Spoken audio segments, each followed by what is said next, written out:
Hey guys, how's it going? Hello and welcome to another Quaranstream. I am, of course, JoeMagician, and today we have a very weird and exciting look into the world of Song of Ice and Fire. One of the most underrated and driving forces behind A Song of Ice and Fire isn't really like, Bloodraven being a puppet master, a secret conspiracy from Dorne about some sort of lemons, which is all sorts of weird, or a bunch of green men running around on the Isle of Faces just doing who knows what. Although some of those are kind of connected to this issue. And that is that some of these biggest plot lines, characters, and maybe even the fate of Westeros are tied up in this wild world of prophecy. Joining me today to talk about our favorite aspects of prophecy and our favorite Targaryen kings, who are almost assuredly a part of this, and an overview of how prophecy enters the story to the chagrin of many of our characters and how it impacts the larger story. In particular, I would say our dragony friends, the Targaryens. And that is Amanda, aka Crowfood's daughter, aka the Disputed Lands. Hey Amanda, how's it going? Well, I got my Targaryen shirt on today, repping it. Just making sure.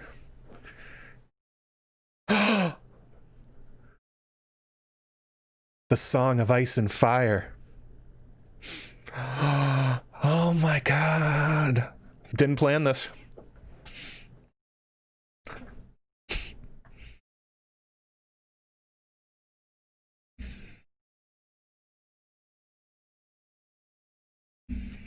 Oh, wait, hang on. They can't hear you.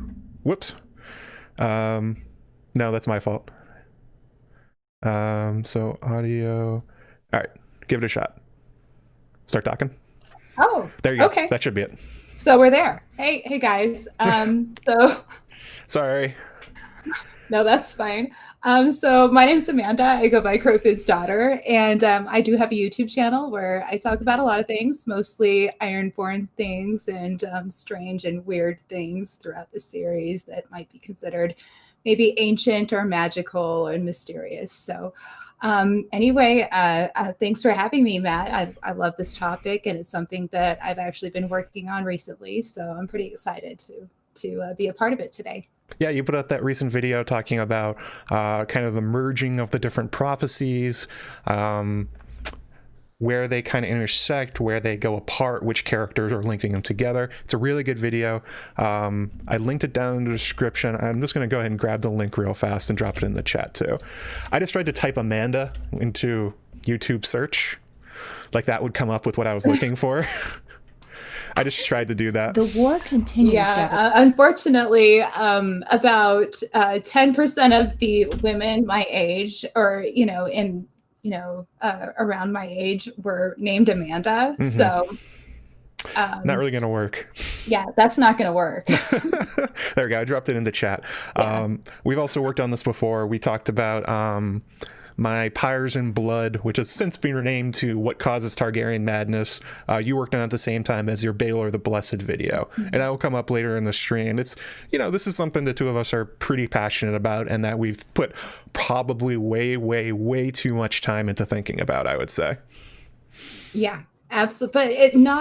But honestly, I don't think I've spent enough time. I will probably be spending. I have no intention of quitting. So at some point, your channel's just gonna be like 90% prophecy. Prophecy, just and then mermaids. It out. Who knows? One of these days, I'll actually become prophetic. I'll just be so in tune to it that I'll start having visions of three-headed dragons and random things. No, I have no intention of quitting.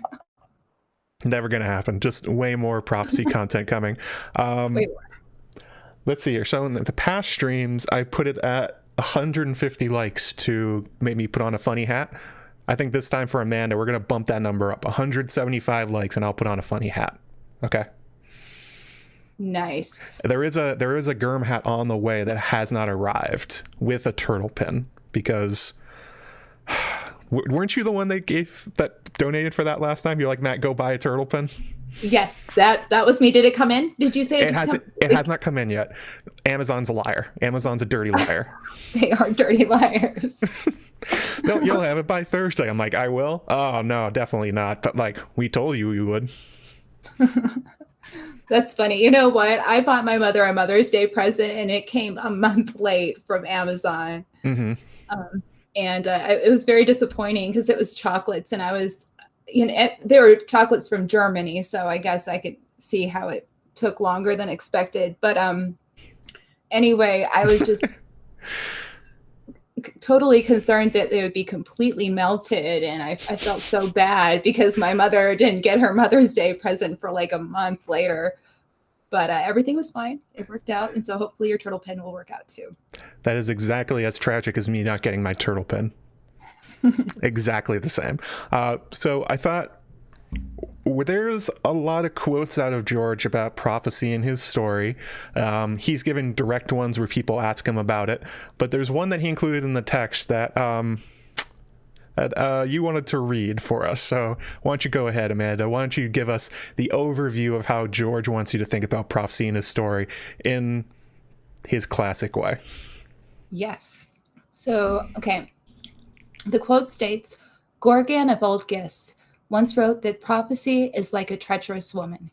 She takes your member in her mouth, and you moan with the pleasure of it and think, how sweet, how fine, how good this is. And then her teeth snap shut, and your moans turn to screams. That is the nature of prophecy, said Gorgon. Prophecy will bite your prick off every time. Thanks, George. Thanks for making that how you want people to think about it. A horror story blowjob. That's prophecy. Well, you know how much he loves castration. I mean, Yeah. It's all over the... That's true. It is really all over the place. And this is something. It is. And this is something that everybody was there. And this was something that was kind of left out of much of the show. So it kind of came up during season 7 when Melisandre told Dany she was Azor Ahai, or the prince that was promised. I think they said the prince that was promised. They didn't mix them. Melisandre was telling Stannis the whole time, but it's kind of a topic that was really toned down. Quaithe is barely in there. The House of the Undying ends up being a weird kidnapping instead of the prophetic drug trip that it is. Goats of Highheart isn't in the show. So I thought, we would go over some of the biggest examples and, show how does it work in George's world.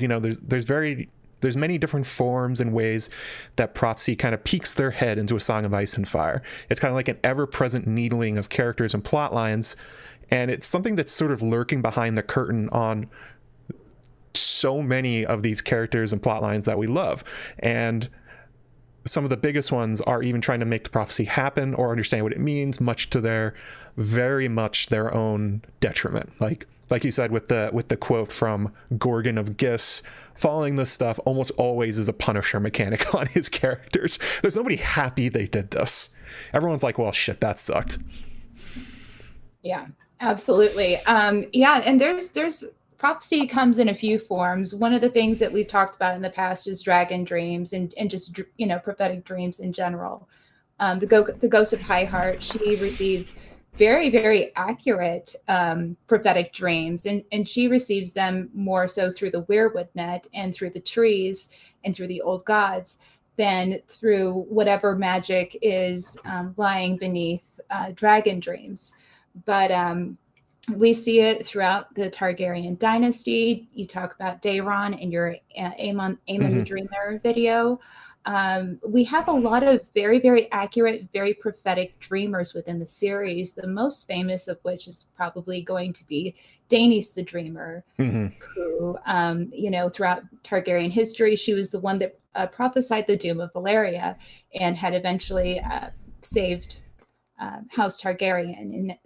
And that's why we have our House Targaryen now is because they were actually saved by a prophetic dream. But yeah, so there's prophetic dreams. And then we also have some more ancient prophecies that have been written down that or that have been passed along through oral tradition. Mm-hmm. And those are going to be like your Azor Ahai, or prince that was promised, your stallion that mounts the world. The Green Grace talks about some prophecies with his daughter, the harpy marrying the dragon. Mm-hmm. And so there's a couple different flavors of prophecy, even within dreaming. And so it's kind of out there throughout the series, and it makes the reader kind of wonder, is this going to happen, and how is this going to happen? Because a lot of the dreams and a lot of these prophecies can be more metaphorical or symbolic than actual literally, a literal interpretation.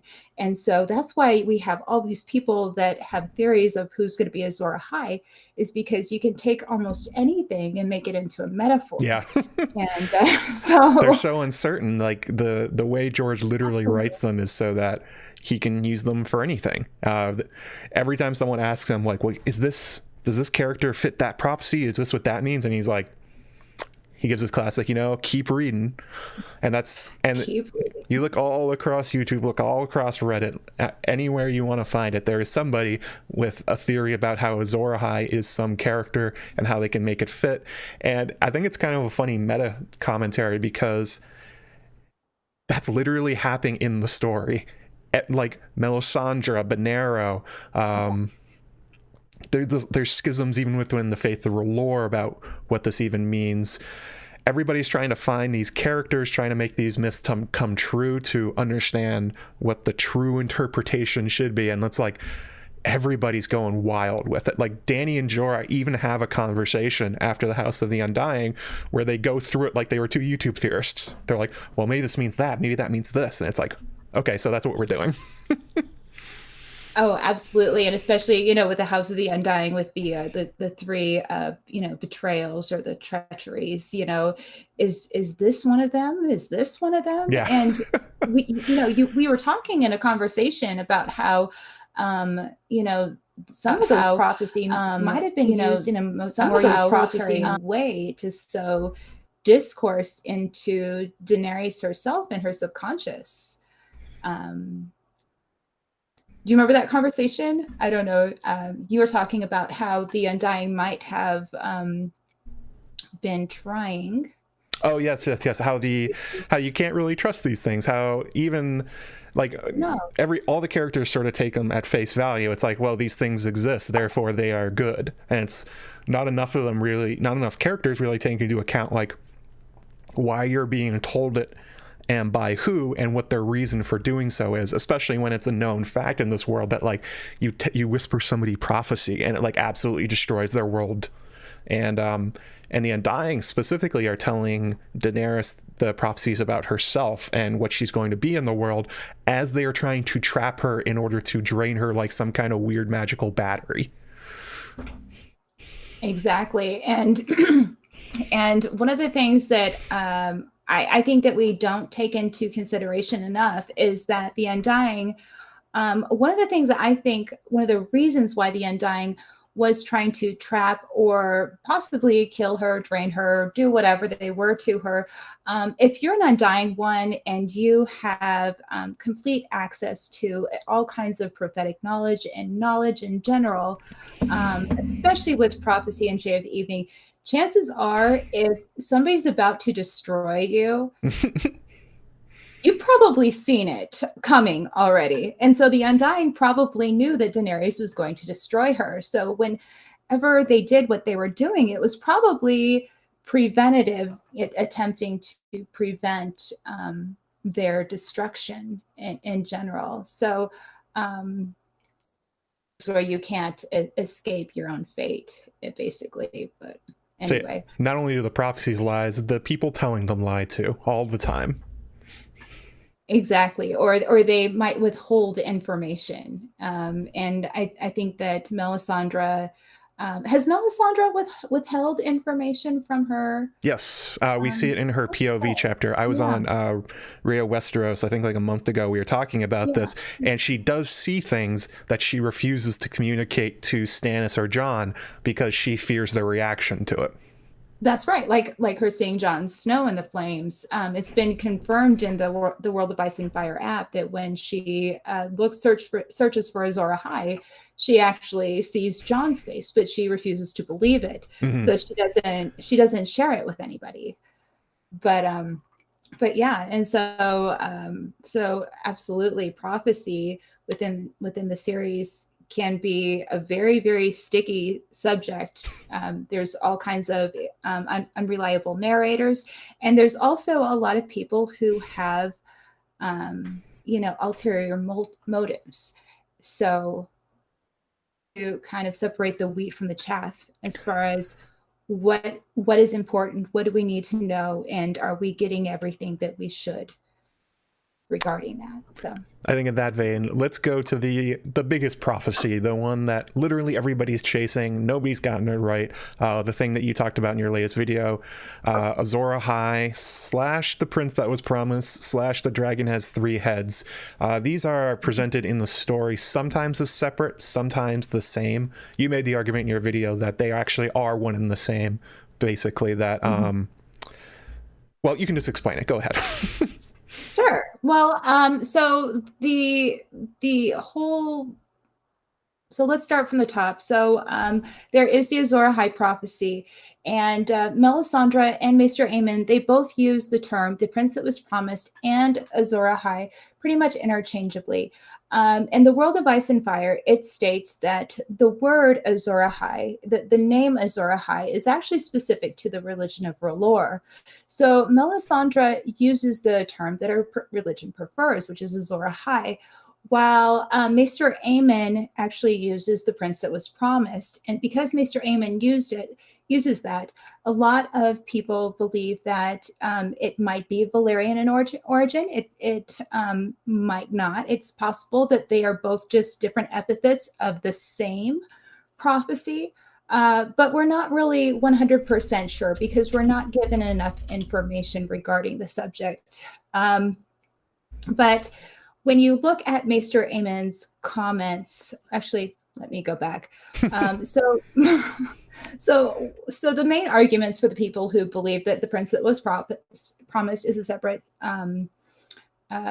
prophecy is, number one, they're given different names. Mm-hmm. Number two, they potentially could come from different regions, the names or possible prophecies.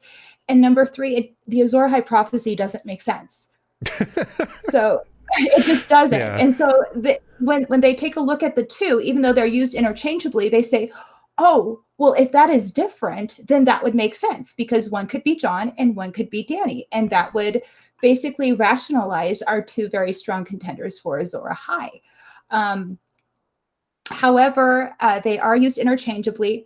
The word Azor Ahai is actually very specific to the religion of R'hllor. Mm-hmm. So the chances of it actually being saying the word Azor Ahai in the prophecy is actually kind of low because it's more of an ancient Ashai prophecy. It's a regional rather than a religious prophecy. So there's probably a different term being used. And according to Maester Aemon, the term dragon is used within the prophecy. We don't know if the prince that was promised, if it is a different prophecy, if it's used in that, or if it's used in the Azor Ahai.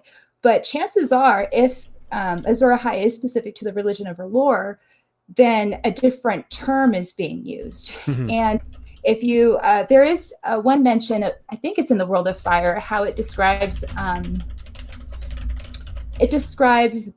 dragon lords as sorceress princes. Yeah. And if you actually take a look at the word for prince in the High Valerian wiki for, what the word is, and mm-hmm. it actually shows this really odd side note, and it states that the word, which is like Darius, which sounds a lot like Dario. I know it's Darius.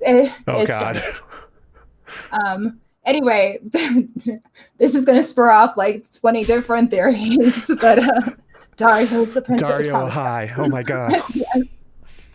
But so the word is actually something similar to Darius, but or Darius. I'm not a High Valerian expert, but I did take a look at the wiki, and there's a really interesting side note And the side note states that the word appears to be derived from a verb that is not in existence, which is spelled Daragon, which is almost the exact same word as dragon, except there's an extra A. Daragon, which is they just added an A. Yeah. So there's a little connection there too. But Maester Aemon, he does mention the word dragon is used in the prophecy. And so this is one of the reasons why we probably have a lot of Targaryens who believe that they fulfill this prophecy, or that why they're so obsessed about it is because after the Doom, it's just them. They're the only dragons left in the world. You know, they're the only ones left. Well, sort of. I mean, Valerians end up with dragons. Baratheons, it's kind of, the Strongs end up with dragons too. It's like, but yes. Right. But at the time of the Doom. Yep. Oh no, Baratheons don't get dragons. I'm stupid. I'm sorry. Yeah. Well, at the time of the Doom, the Valerians did not have dragons. And the reason why the Valerians have those dragons is because of their connection to the Targaryens. Yeah, exactly. I mean, you know, it's splitting hairs, but you're definitely right that Valerians did become dragon lords in a sense. But after the Doom, they were the only ones left. It's one of those interesting things where it's like, we know it now, the Targaryens, they must have taken the idea that Daenys foresaw the Doom, survived it, and sort of internalized it, that we are chosen by destiny. That kind of thing, that they decided afterwards that this must be about themselves. It's like, well, we're the survivors, it must be us. But I wonder what this was like in the Valyrian Freehold. Was this like a constant thing where they would like, they'd be boasting like in Shakespearean plays about how their family would be the one to beat back the darkness? Or was it seen as maybe a joke? Because it doesn't seem like the Valyrians for much of their history were like super interested in the idea of finding this person that would beat back the darkness, the hero of legend. It seemed like they were more like, we're just going to be like a really crappy empire and like destroy the world to make it under our heels. Right. So if there, you know, there's of course the theory of the Great Empire of the Dawn. So it's connecting Ashai with Valyria. But it states that after the Long Night had ended, that all the tribes of men had grown suspicious of one another and had gone their separate ways. And so that's pretty much when we believe that a lot of those different cultures within I'm dyslexic. Eastern Essos. That's a tough one to say, yeah.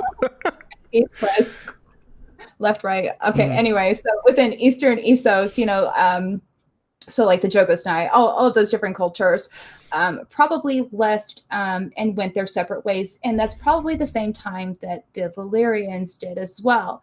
And when you think about where they decided to go, it said that the Azor Ahai will be born again amidst salt and smoke. And where did they move? Well, that depends on the story. Like some stories have the Valerians being shepherds that found dragons there.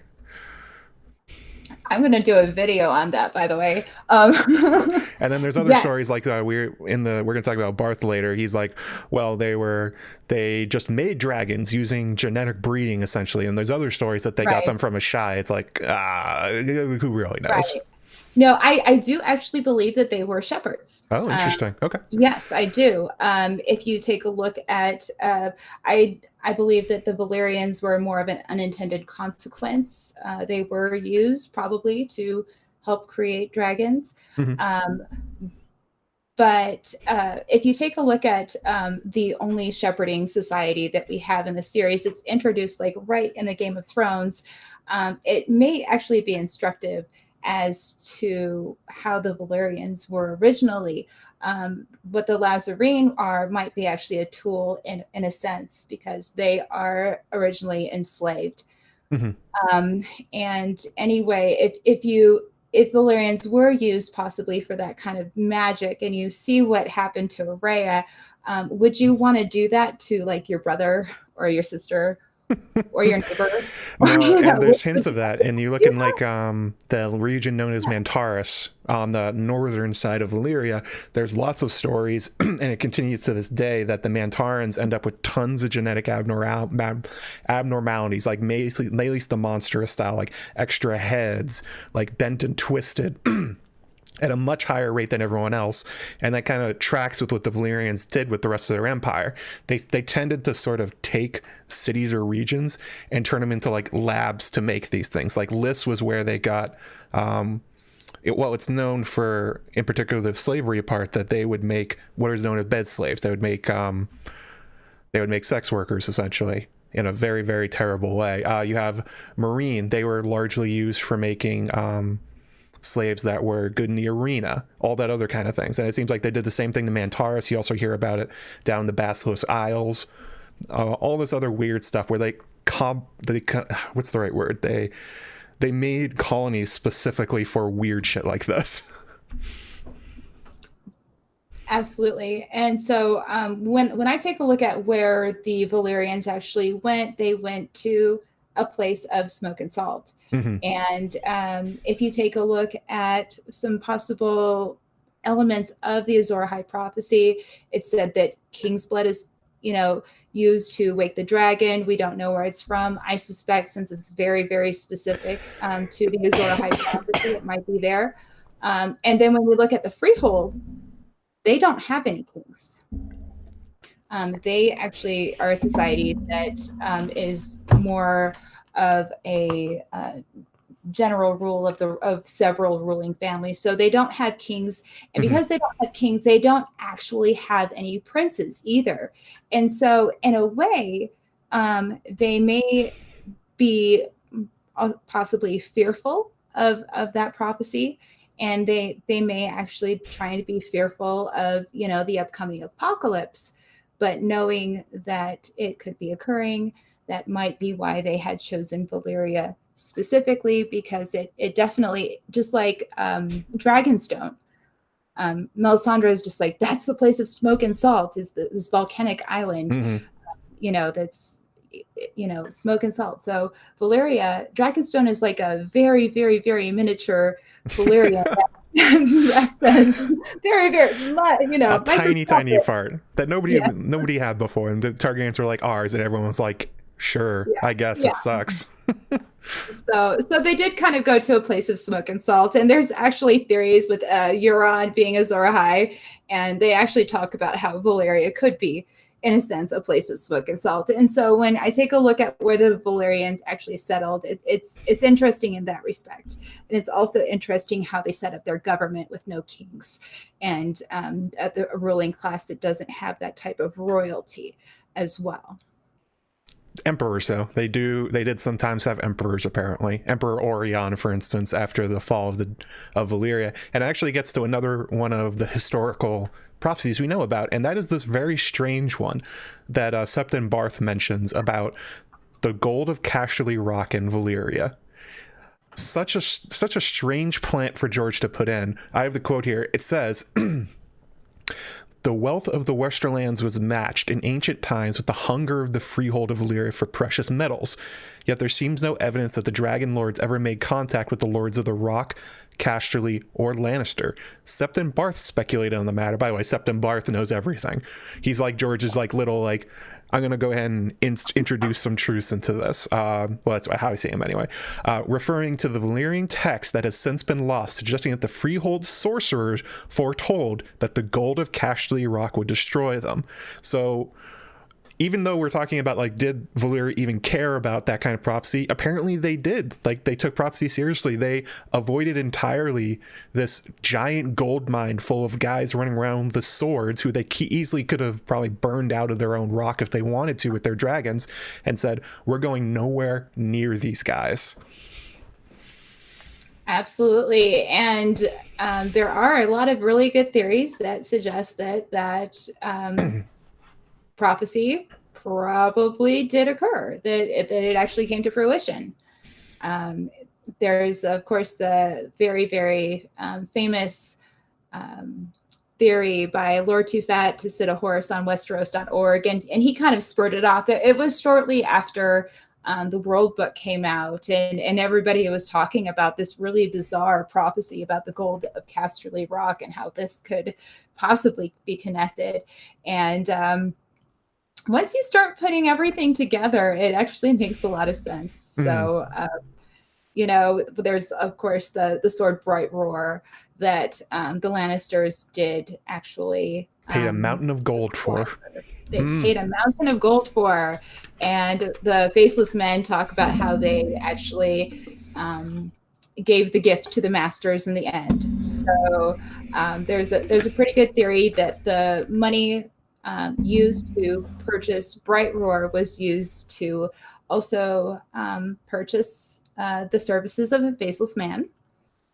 And everything, it's a really great theory. Everything's very well connected. There's a couple different like variations of that theory, and I kind of like one of those variations that I read on Twitter. But the basic gist of it is very, very solid. So there's a good chance that the gold of Casterly Rock did actually cause the doom of Valyria. Something the Valerians were trying very hard to avoid. This is something that people have actually used to cast doubt on Daenys the Dreamer, that maybe she wasn't actually prophetic, that perhaps she and her family and the Targaryens knew of this plot, and that's how they knew to leave in time.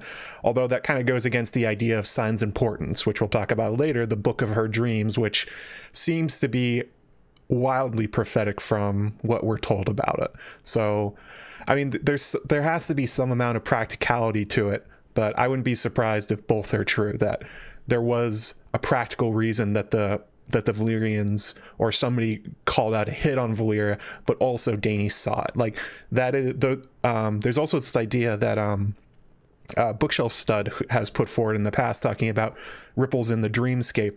Even if there was a known plot to take out Valyria, that's such a huge event, and the way it seems to work in George's world, that when these massive, it's kind of like the Force, like when they destroyed Alderaan and Yoda like felt, and Obi-Wan felt it or something like that.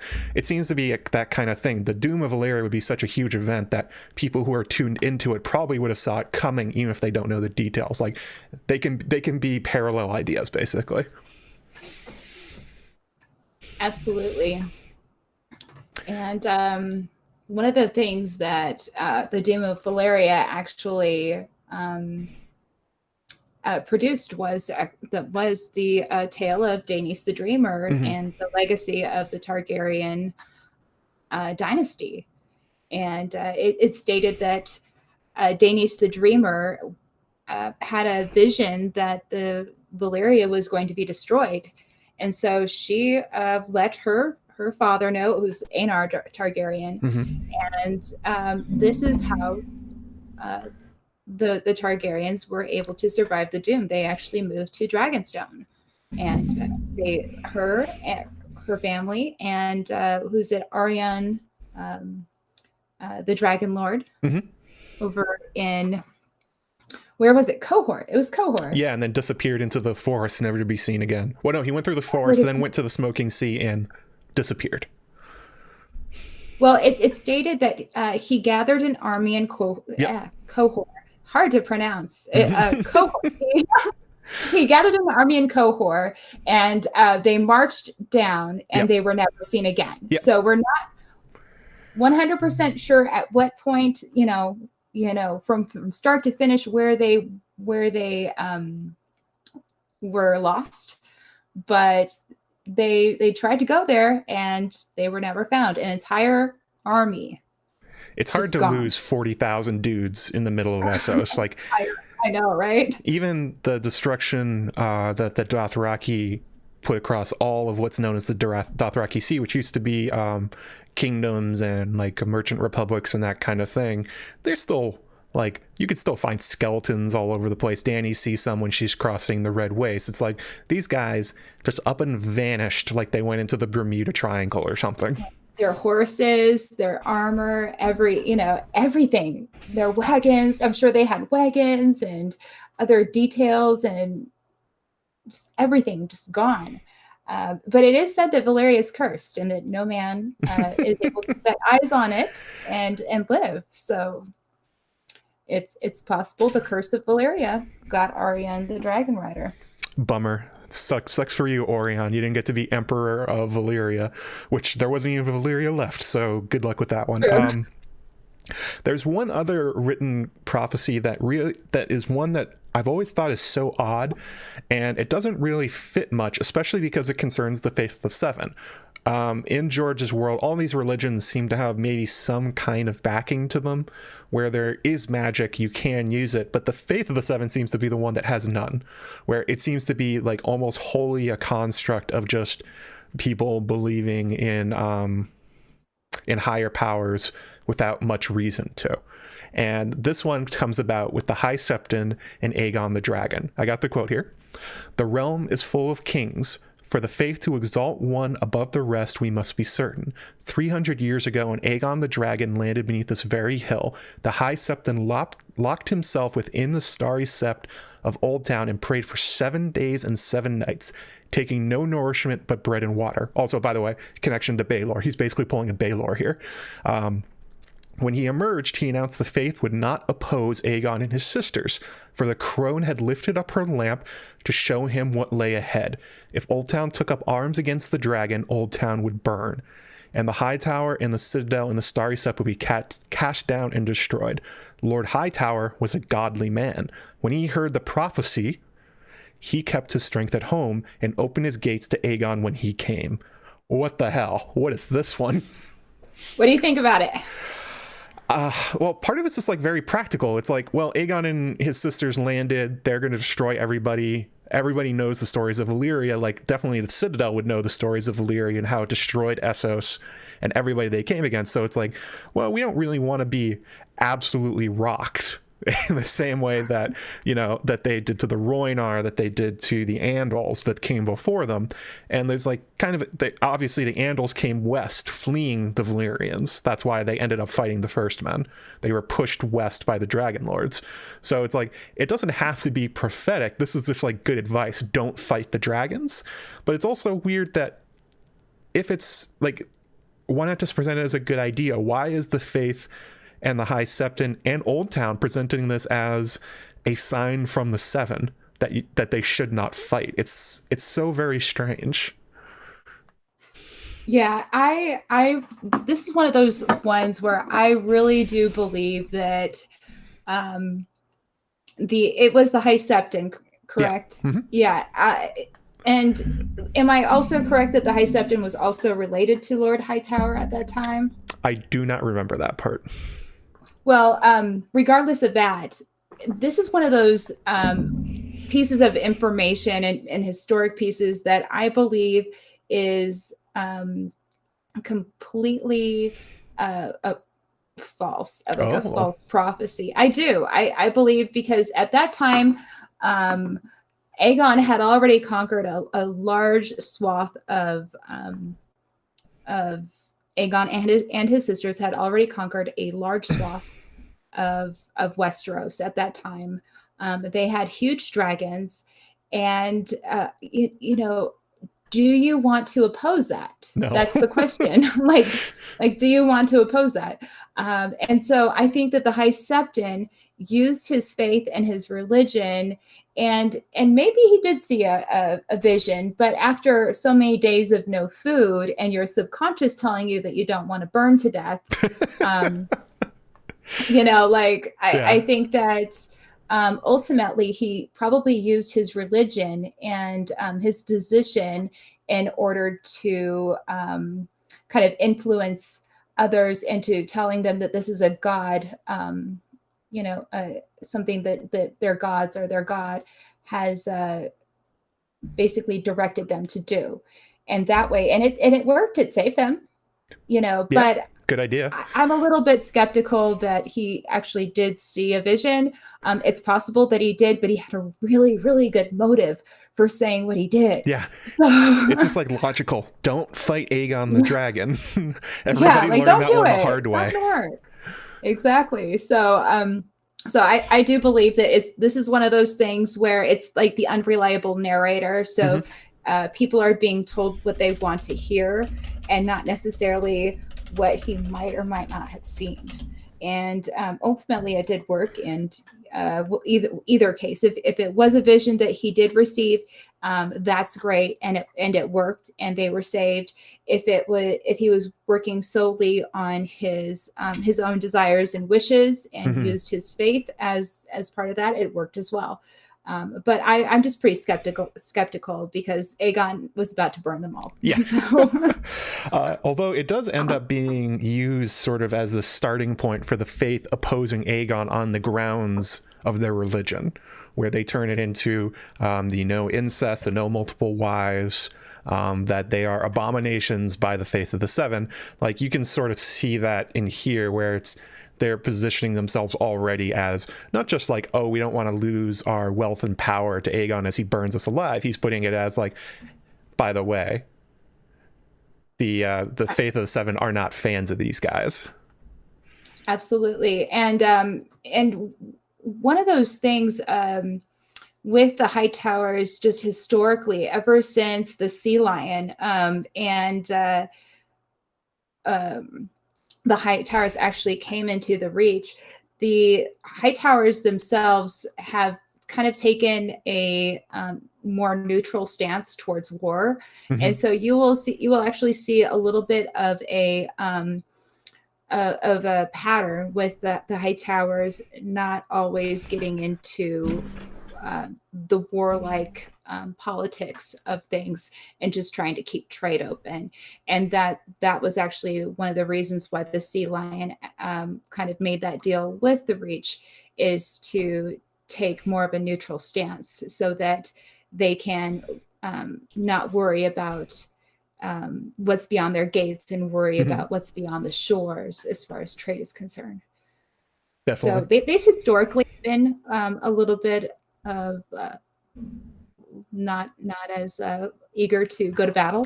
No, they don't like going to battle. You're definitely right. They like holding their, essentially what they've been doing, it seems like for hundreds of years, is letting the gardeners constantly go to war and just hanging back being like, is this the time you guys are going to bite it and then we'll become the kings of the Reach? Nope. Okay, well, I'll wait for next time.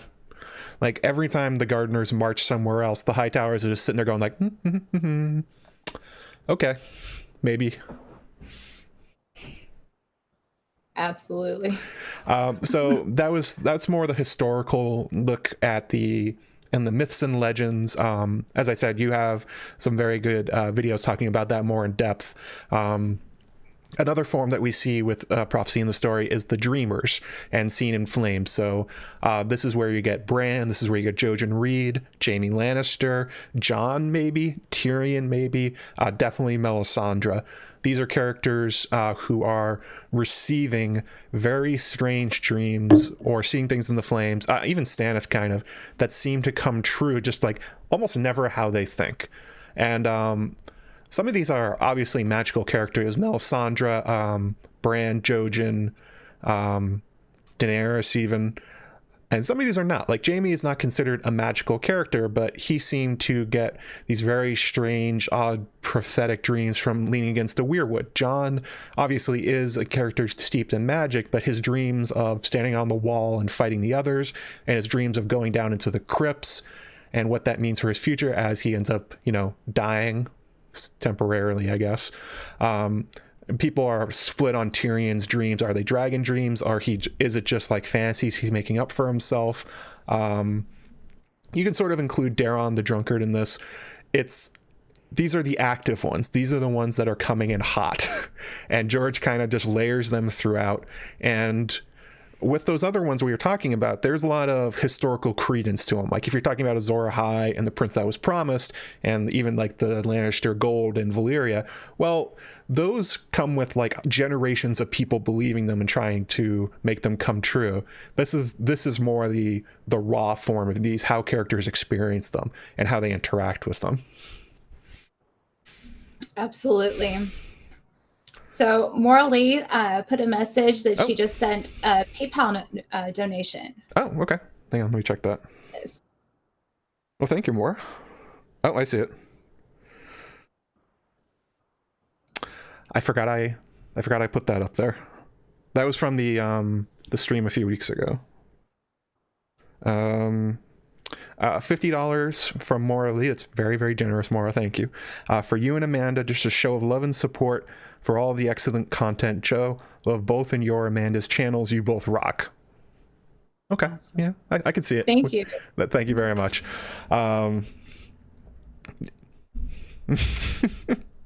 Way to go, Maura. The thing I find so interesting about the way the characters interact with these is I think Dany is the most fascinating way that she receives these dreams and how she reacts to them, because Bran and Jojen are sort of being led down this path towards the three-eyed raven. They're being sent by him. That's happening. Jaime, you can explain it away as the weirwoods messing with his head. Jon and Tyrion, those could just be, they don't have to be prophetic, they don't have to be real ones, but Dany's the one, especially when she dreams of the dragons before they start showing up, when she's seeing Drogon before he hatches. Even later, you can say some are sent by Quaithe, maybe by Glass Candle, but especially her reaction to them and how it kind of warps her view on the world is something I'm going to make a video about in the future, in particular. But it's this is the part that I really love about George's use of prophecy, that they aren't just storytelling mechanics. They aren't just hints for future plots, basically. He's not like dropping little breadcrumbs for you to follow to his eventual ending. He's making them impact and mess with his characters' minds in real time. Like, Dany without those dreams is a very different person. Absolutely, because she's very paranoid. It actually sows a lot of paranoia and discourse into kind of her psyche, because she's given some of these visions, and some of these visions, she's, they're very accurate. But at the same time, the Undying Ones are giving her information that isn't very specific, and they're saying somebody's going to betray you. Actually, 3 people are going to betray you. You're going to have to light 3 fires. It's very, very ambiguous, and she spends a lot of time wondering, what could this mean? What could that mean? And it really does play with her kind of psyche and her subconscious, and it shows a lot of paranoia within her character. And without the Undying Prophecies, she would be a much different character. But now she is a little bit more untrusting, and she's a little bit unsure of herself and of others. And that was actually one of the Mad King's issues during his reign, is he had that whole it was the over in Duskendale, it sowed a lot of paranoia into him, and it probably should. I mean, you get captive for like, what, a year? Yeah, I would be paranoid too afterwards. I'd be paranoid too, but it was that paranoia that really got to him, and he probably had some other underlying issues, and he was probably sadistic before that, but this is one of the reasons why he didn't trust Rhaegar. It's one of the reasons why he didn't trust a lot of people. He just had a lot of paranoia that sowed in, and I don't think the Duskendale really helped anything.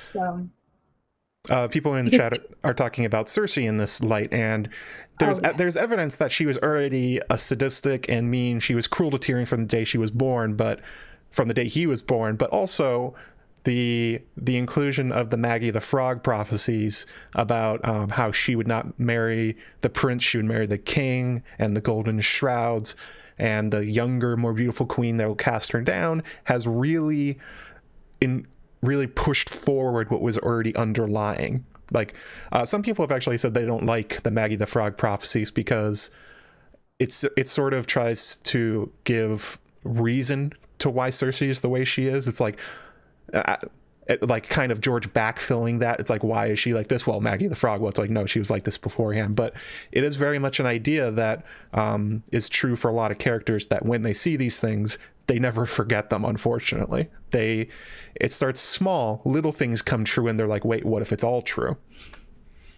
Absolutely. And especially with the Maggie the Frog prophecy, it was incredibly accurate. Yeah. So the chances are that some sort of Valonqar, either literal or metaphoric, is going to be wrapping their literal or metaphoric hands around Cersei. Literal or metaphoric neck. Yeah. Super chat here from Moro Lee. She's on a roll today. $25. She says, for the hat. So if you guys don't know what we're talking about, I have a funny wizard hat up here. Hang on, let me see if I can see this. I have a Gandalf hat sitting right up here, and I have a Gurm hat right here. And for the last few streams, just for funsies, and also to get people to like the videos, I've been like, we get to a certain amount of likes, I'll put one on. So we're doing that again today. Let's go for, we're at 100 likes right now, 101 I see, 202 people watching. Thank you all very much for spending your Saturday with us. We get that to 150 likes, I will put on that silly Gandalf hat, although Aaron M and Courtney Maza are saying that that's a shame because I apparently have a good hair day today, so thanks. Yes, your hair is looking quite lovely today. So that's what Morley's talking about. And then there's a few that were, and then there's the type of prophecies that were told to characters from that we're not seeing from their own POV.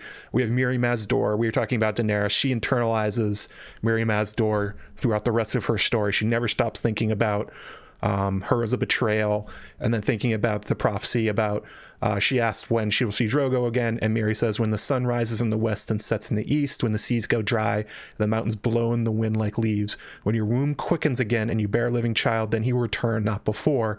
And Dany has taken that to mean she will never get pregnant again, and she actively tells people that.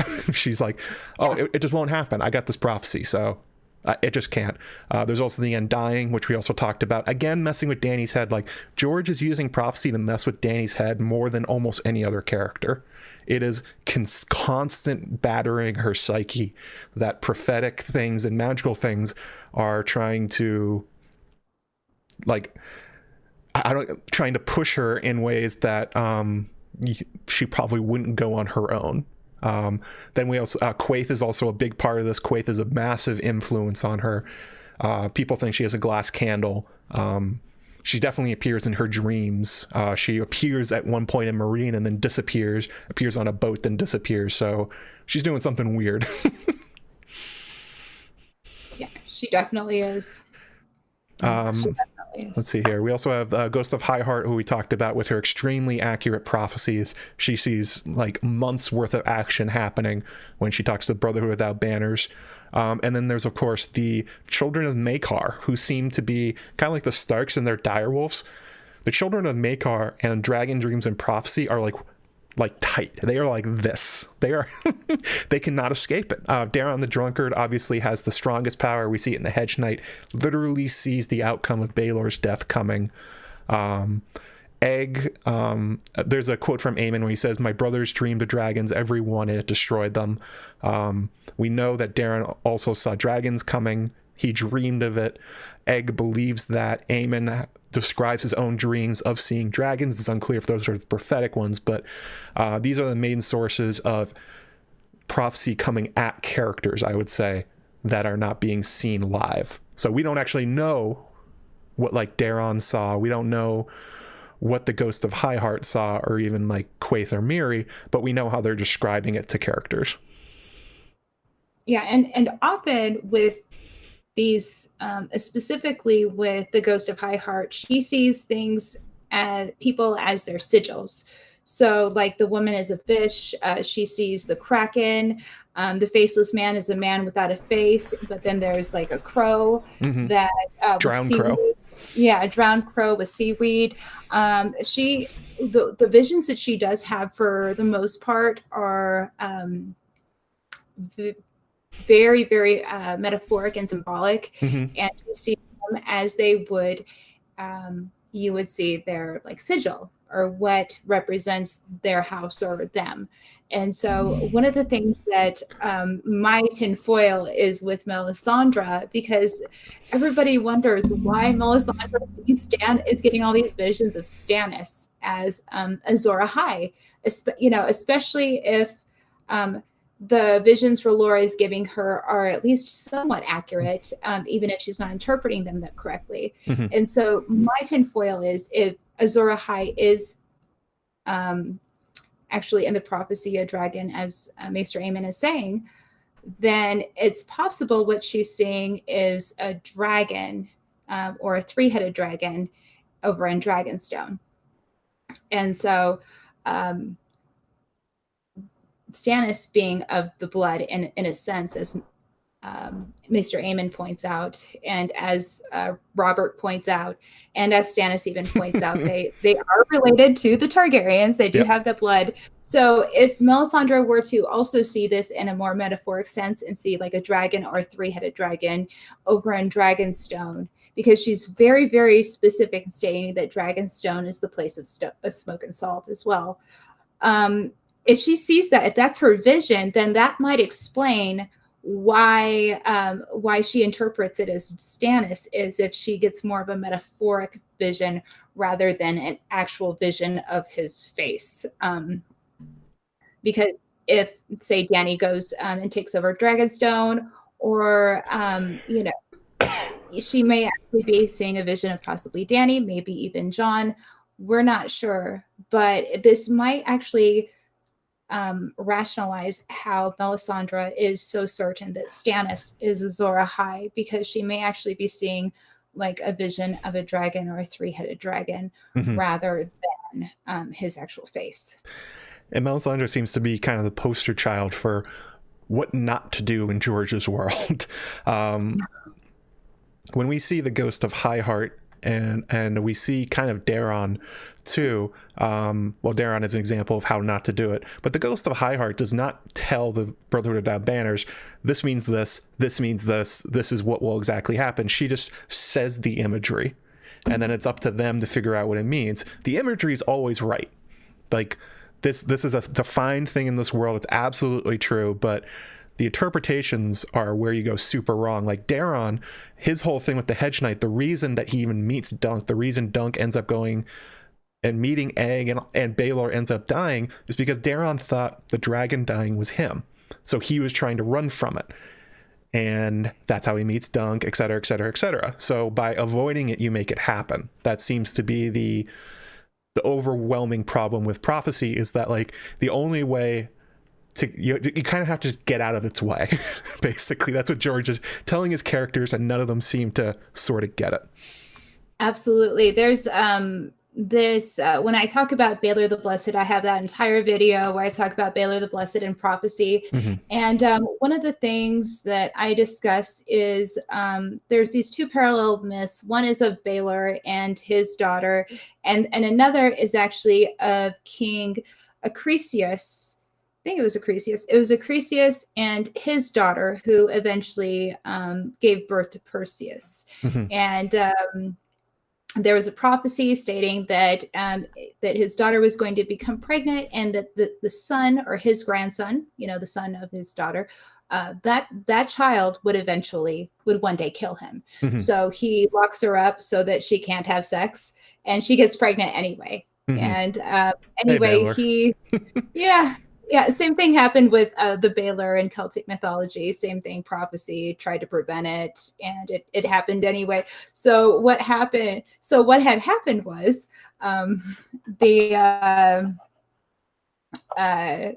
he sent them away because kinslaying was accursed in that culture as well, and he didn't want to kill his grandson.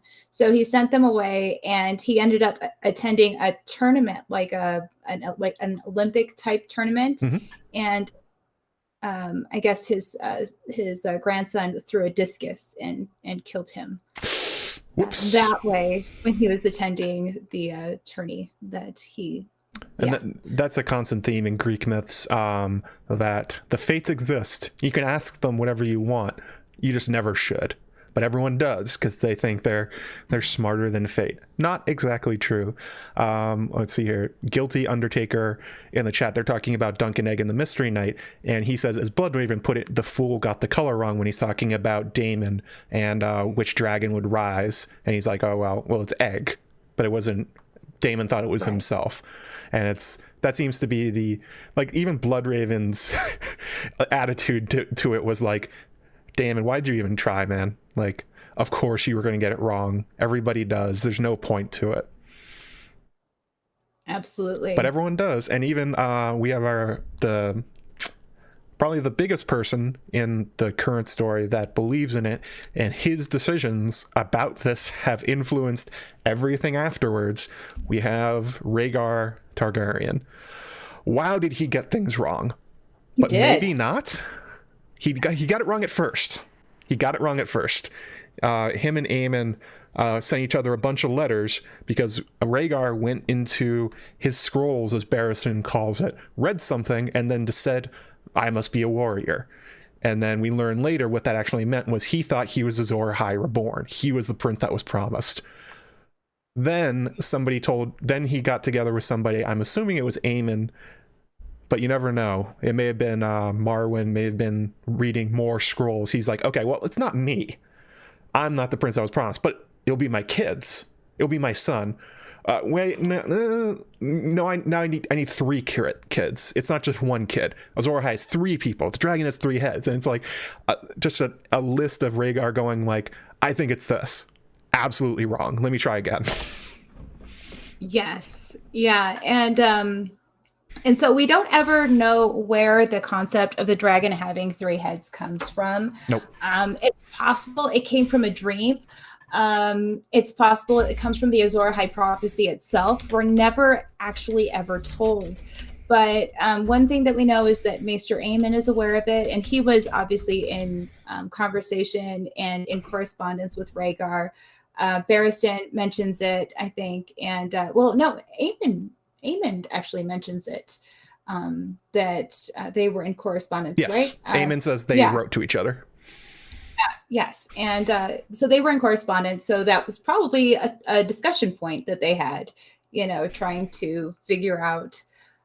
But we really don't know where the 3 heads comes from. But the Undying are also mention it, which is very interesting as well. But one thing that people don't know about, and I'm going to talk about this in a later video, is the pre-release Tyrion 2 of A Dance with Dragons. And you know what I'm talking about? No. Oh, do you mean the Shrouded Lord part? Well, no. Okay. So George read Tyrion 2 at a convention, and there's synopses that are available on Westeros.org. There's a couple of them, and they both kind of, it's not word for word, but there's just a general synopsis. But anyway, the synopsis of different attendees kind of line up. And so one of the things mentioned by Illyrio is the dragon has 3 heads. And it's talking about Aegon, their fake Aegon or Aegon Griff. He's talking about young Griff. And because they're saying, no, we gotta hurry. And in the synopsis, he replies to them, there is no need to worry. The dragon has 3 heads. And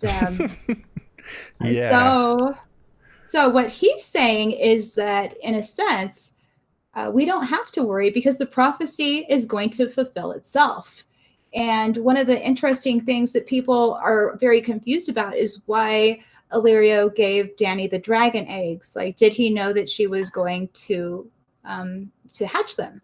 And why give her all 3 of them? I mean, one dragon egg is priceless, right? Yep. One dragon egg alone will buy an army, right? So why did he give her 3? And why is he putting so much stock into her if he believes that Aegon is going to be conquering Westeros? Why put so much stock into Dany and give her these eggs when he has a completely different plan that has the two seem quite actually separate in a sense. And if he is aware of the Azor Ahai imprints that was promised prophecy as well, and the dragon having 3 heads, that would actually make sense on a narrative standpoint. And so that was taken out of Tyrion 2 of A Dance with Dragons. It was actually heavily revised. And so his initial intent for Tyrion 2 of Dance with Dragons is for Illyrio to reply to somebody who's telling him to hurry up. There's no need to hurry because the dragon has 3 heads. This is like a constant problem with Valyria, though. Like, every time someone talks to him, his plans are different. Like, George makes a joke out about one point where the Golden Company are talking about Valyria, and it's like, oh, the fat man changes his plans when the moons turn. George, like, if you actually try and track Varys and Illyrio's plans for Viserys, Young Griff, and Dany, they kind of don't make sense. Like, especially with the inclusion of Young Griff coming later. It's like, well, no, okay, so this was all for Viserys. That was what the thing with Dorne was for. It's like, oh, no, it's actually for Young Griff. It's like, well, okay. Yeah, and like you say, why give the eggs to Dany? It's who knows? It's I have trouble figuring it out. A lot of people have trouble figuring out Illyrius and Varys. Who knows what they even want? And especially, I think in that speech they mentioned Blackfire, right? Blackfire comes up. No. Oh, is that a different one? The word Blackfire isn't mentioned. Instead, there are some items within a chest. Yes.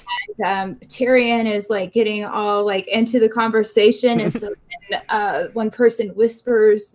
Illyrio's like whispering, and Tyrion is, and they do it in one of the bastard Valerian of the Free Cities. I think maybe Valentine. I'm not sure, but anyway, so it's talking a Valerian dialect, and the words, and they whisper it. So the words that Tyrion is able to make out are sword. Yes. Yeah. And I can't remember what the third one was. The third word was that he could make out. Somebody help us out in the chat if they know. Who knows what Amanda's talking about? What's the third word? What's the third word? And that's actually what really spurred on is crown. Thank you, Patrick. Patrick James has it. Patrick. There. Okay. And so those three, specifically the sword part, is what really spurred on the fake Aegon theories. And there were some fake Aegon theories before that, obviously. But when the pre-released reading of Tyrion 2 of A Dance with Dragons occurred, because what other sword would they be talking about? I mean, there's not a lot of options for why Illyrio. And he says, there's something I must tell Aegon. There's something he must know. But we don't know what it is. But he's very, very adamant about telling him something very important. But he never gets the opportunity. And and he's talking about this special sword that is going to be given to Aegon. And the theories, the people that did the analysis of that, it's actually pretty good. So you want to take a look at it, go ahead. The Bebborn Gagnet. I probably just destroyed your name. He asked what the second word was. He didn't hear. So the second word, so the words were queen, sword, and crown. Okay. Yeah. There you go. So, but yeah, so that's kind of what really got the fake Aegon fires going. And that's one of the reasons why that chapter was so revised, is because it just gave too much. It gave the reader too much. And so he seriously revised it. And so, there's some hints, there's some flavors of the original, but it's heavily revised. So if you get the opportunity, I guess, take a look.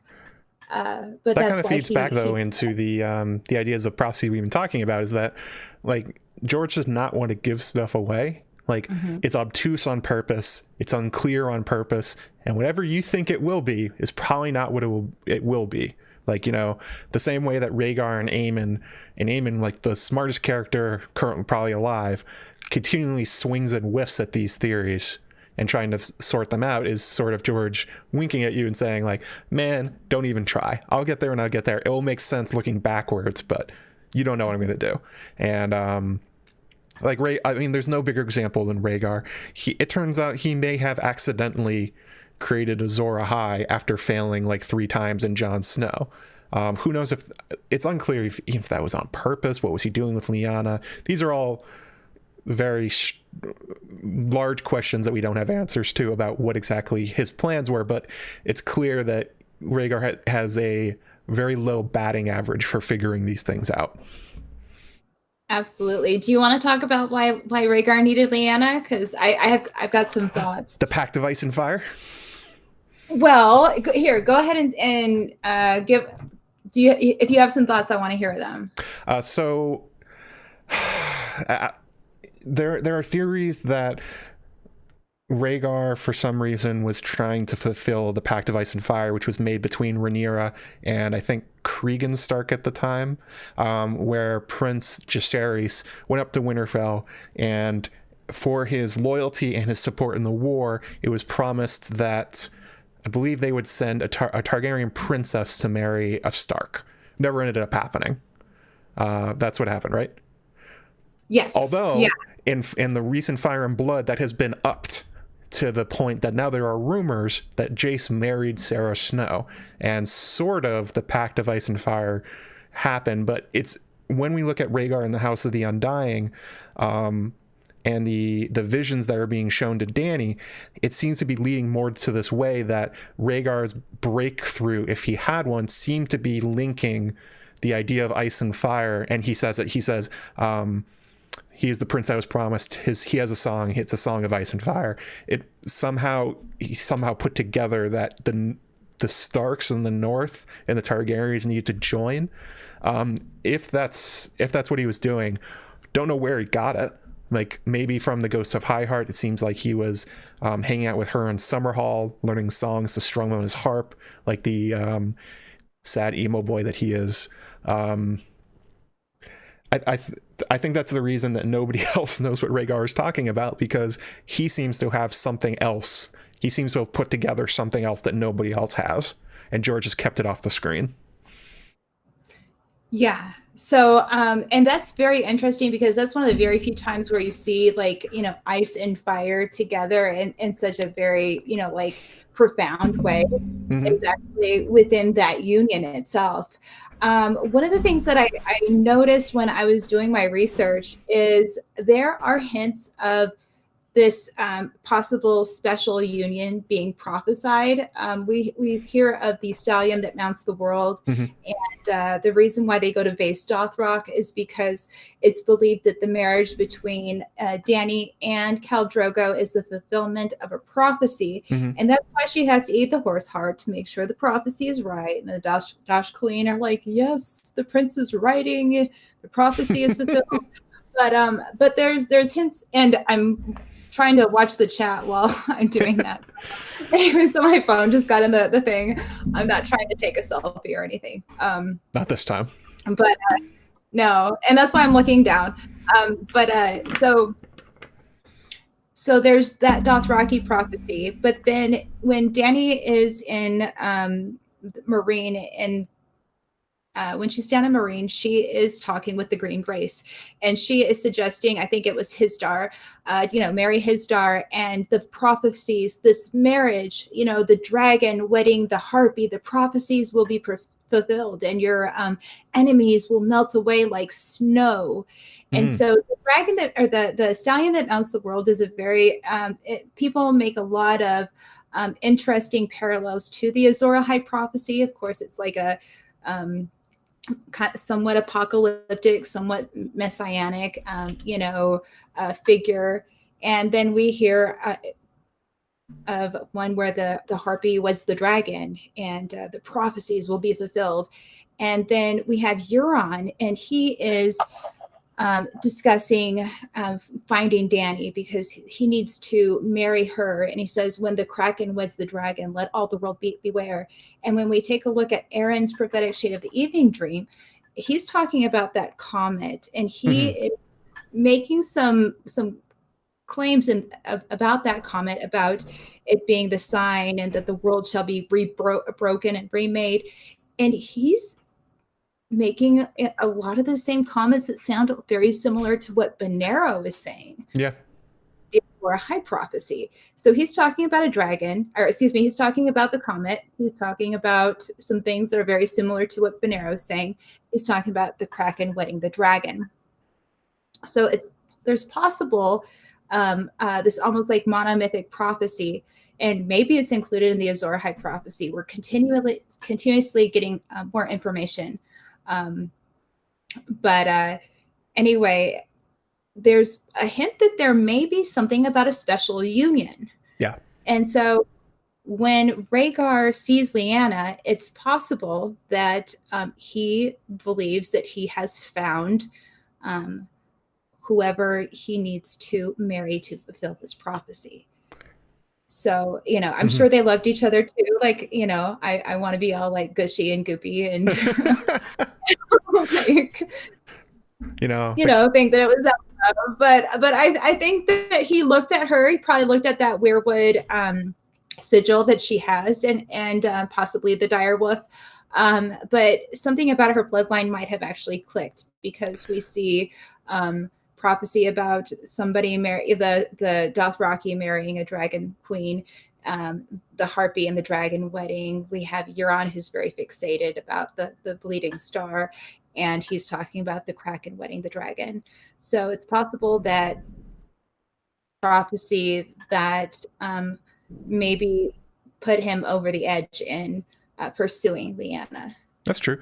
Those are really good points. The other thing I always like thinking about is that the only reason they met is because Howland Reed spends a huge amount of time on the Isle of Faces, walks out, goes to the tourney at Harrenhal, gets beat up in front of Lyanna. And it's hard not to think about that their meeting, Rhaegar and Lyanna's meeting, may have been engineered by, the Children of the Forest through Jojen Reed, maybe Bloodraven, in order to make sure that they ran into each other. And I imagine that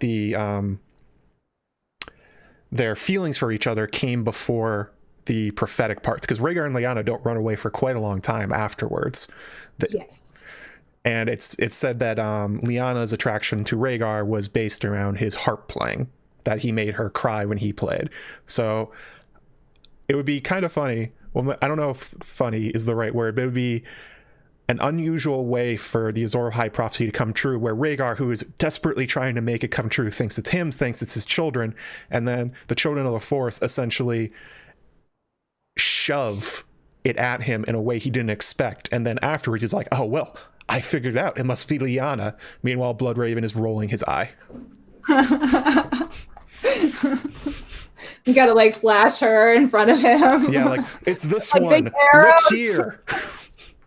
No. Not Elia. Lyanna. I said Lyanna, not Elia. Come on, Rhaegar, get it together, man. Oh, that's hilarious. Absolutely. And it was also Aerys's his paranoia that also played into that meeting as well, because Aerys was just, convinced it was one of his enemies that was going to, that was trying to make a mock of him or do something. And so he commanded Rhaegar go after her. So it's some of that planted paranoia as well, which is quite interesting. So one thing I wanted to go into quickly, by the way, we're only 25 away from me putting on a silly hat. If you're in the chat, you haven't hit like, please do so. That Gandalf hat will come on, which will be awesome. Kind of. It's kind of hot. It's a hot hat. But anyway, so one thing I want to talk about was two videos we did in the past. The Pyres and Blood video I did, and the Baelor the Blessed video that you did. And these were ones that we did together, talking about, well, sort of together. It was based around the same idea, but we approached it from different angles. And it was basically the idea that the Targaryens are obviously in the story linked to prophecy and magic, but we were basically saying it's far more deep in the Targaryen monarchs than anyone realizes. That even the ones that aren't obviously about prophecy, where you have Rhaegar and you have Aerys the First, are basically the big ones. But it seems like almost all of them had access to these prophecies and scrolls at some level, even if it wasn't them, it may have been their children. Like Maekar doesn't seem that into this much, but his children definitely were. Definitely Aemon. And that it seems like a lot of their choices were based around this. I mean, even the really strange ones, like when you look back and you're like, what the hell was Baelor the Blessed doing? Your theory is that he had found that the fact that he burned a natural history is the thing that kicks it off for you, right? There's a lot of things. I saw a lot of parallels. Like I said, there's two myths, and they're almost like mirror myths with King Acrisius and Baelor's of Celtic mythology. And basically, King Acrisius, he hears a prophecy that his daughter is going to have a son, and that son will one day kill him. Yep. So he locks her up so that she can't have sex, but instead she gets pregnant anyway. And she begets Perseus, and one day Perseus does kill King Acrisius. Yep. Now, and her name was Danae.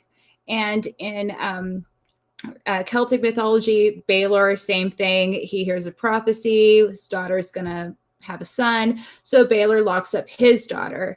And what happens? She gets pregnant anyway. And she gives birth, and that son one day does kill Baelor.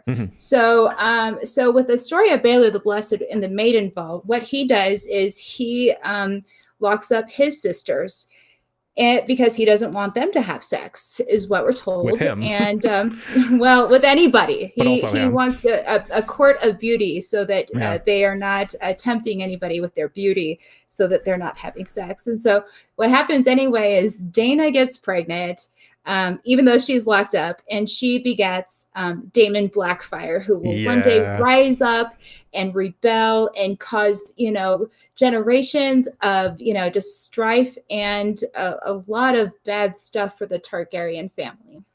So in one tale, we have Baelor locking up his daughter, and in the other tale, we have Danae being imprisoned. Okay, so Dana Targaryen is spelled Daena, and Danae is Danae. So basically, they're spelled the same, except there's like two letters that change. So anyway, so we have basically a huge shout out to that myth within the tale of Baelor the Blessed and the Maiden Vault.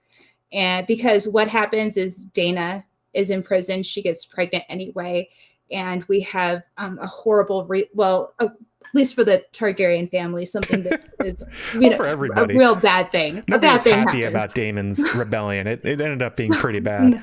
Yeah, it was pretty bad.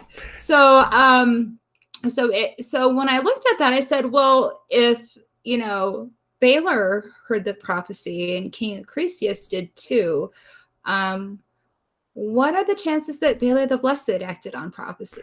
Pretty high. And then and then when you look at all the really weird things that he did throughout his reign, like he made a boy who could talk to ravens, the High Septon.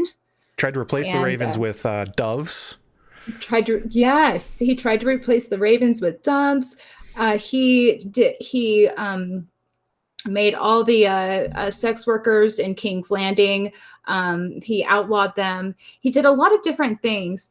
And when you take a look at some of the things that are kind of interesting in like the current timeline, we have like Bran, who's a character when he's introduced is about the same age as the boy that he had elevated to the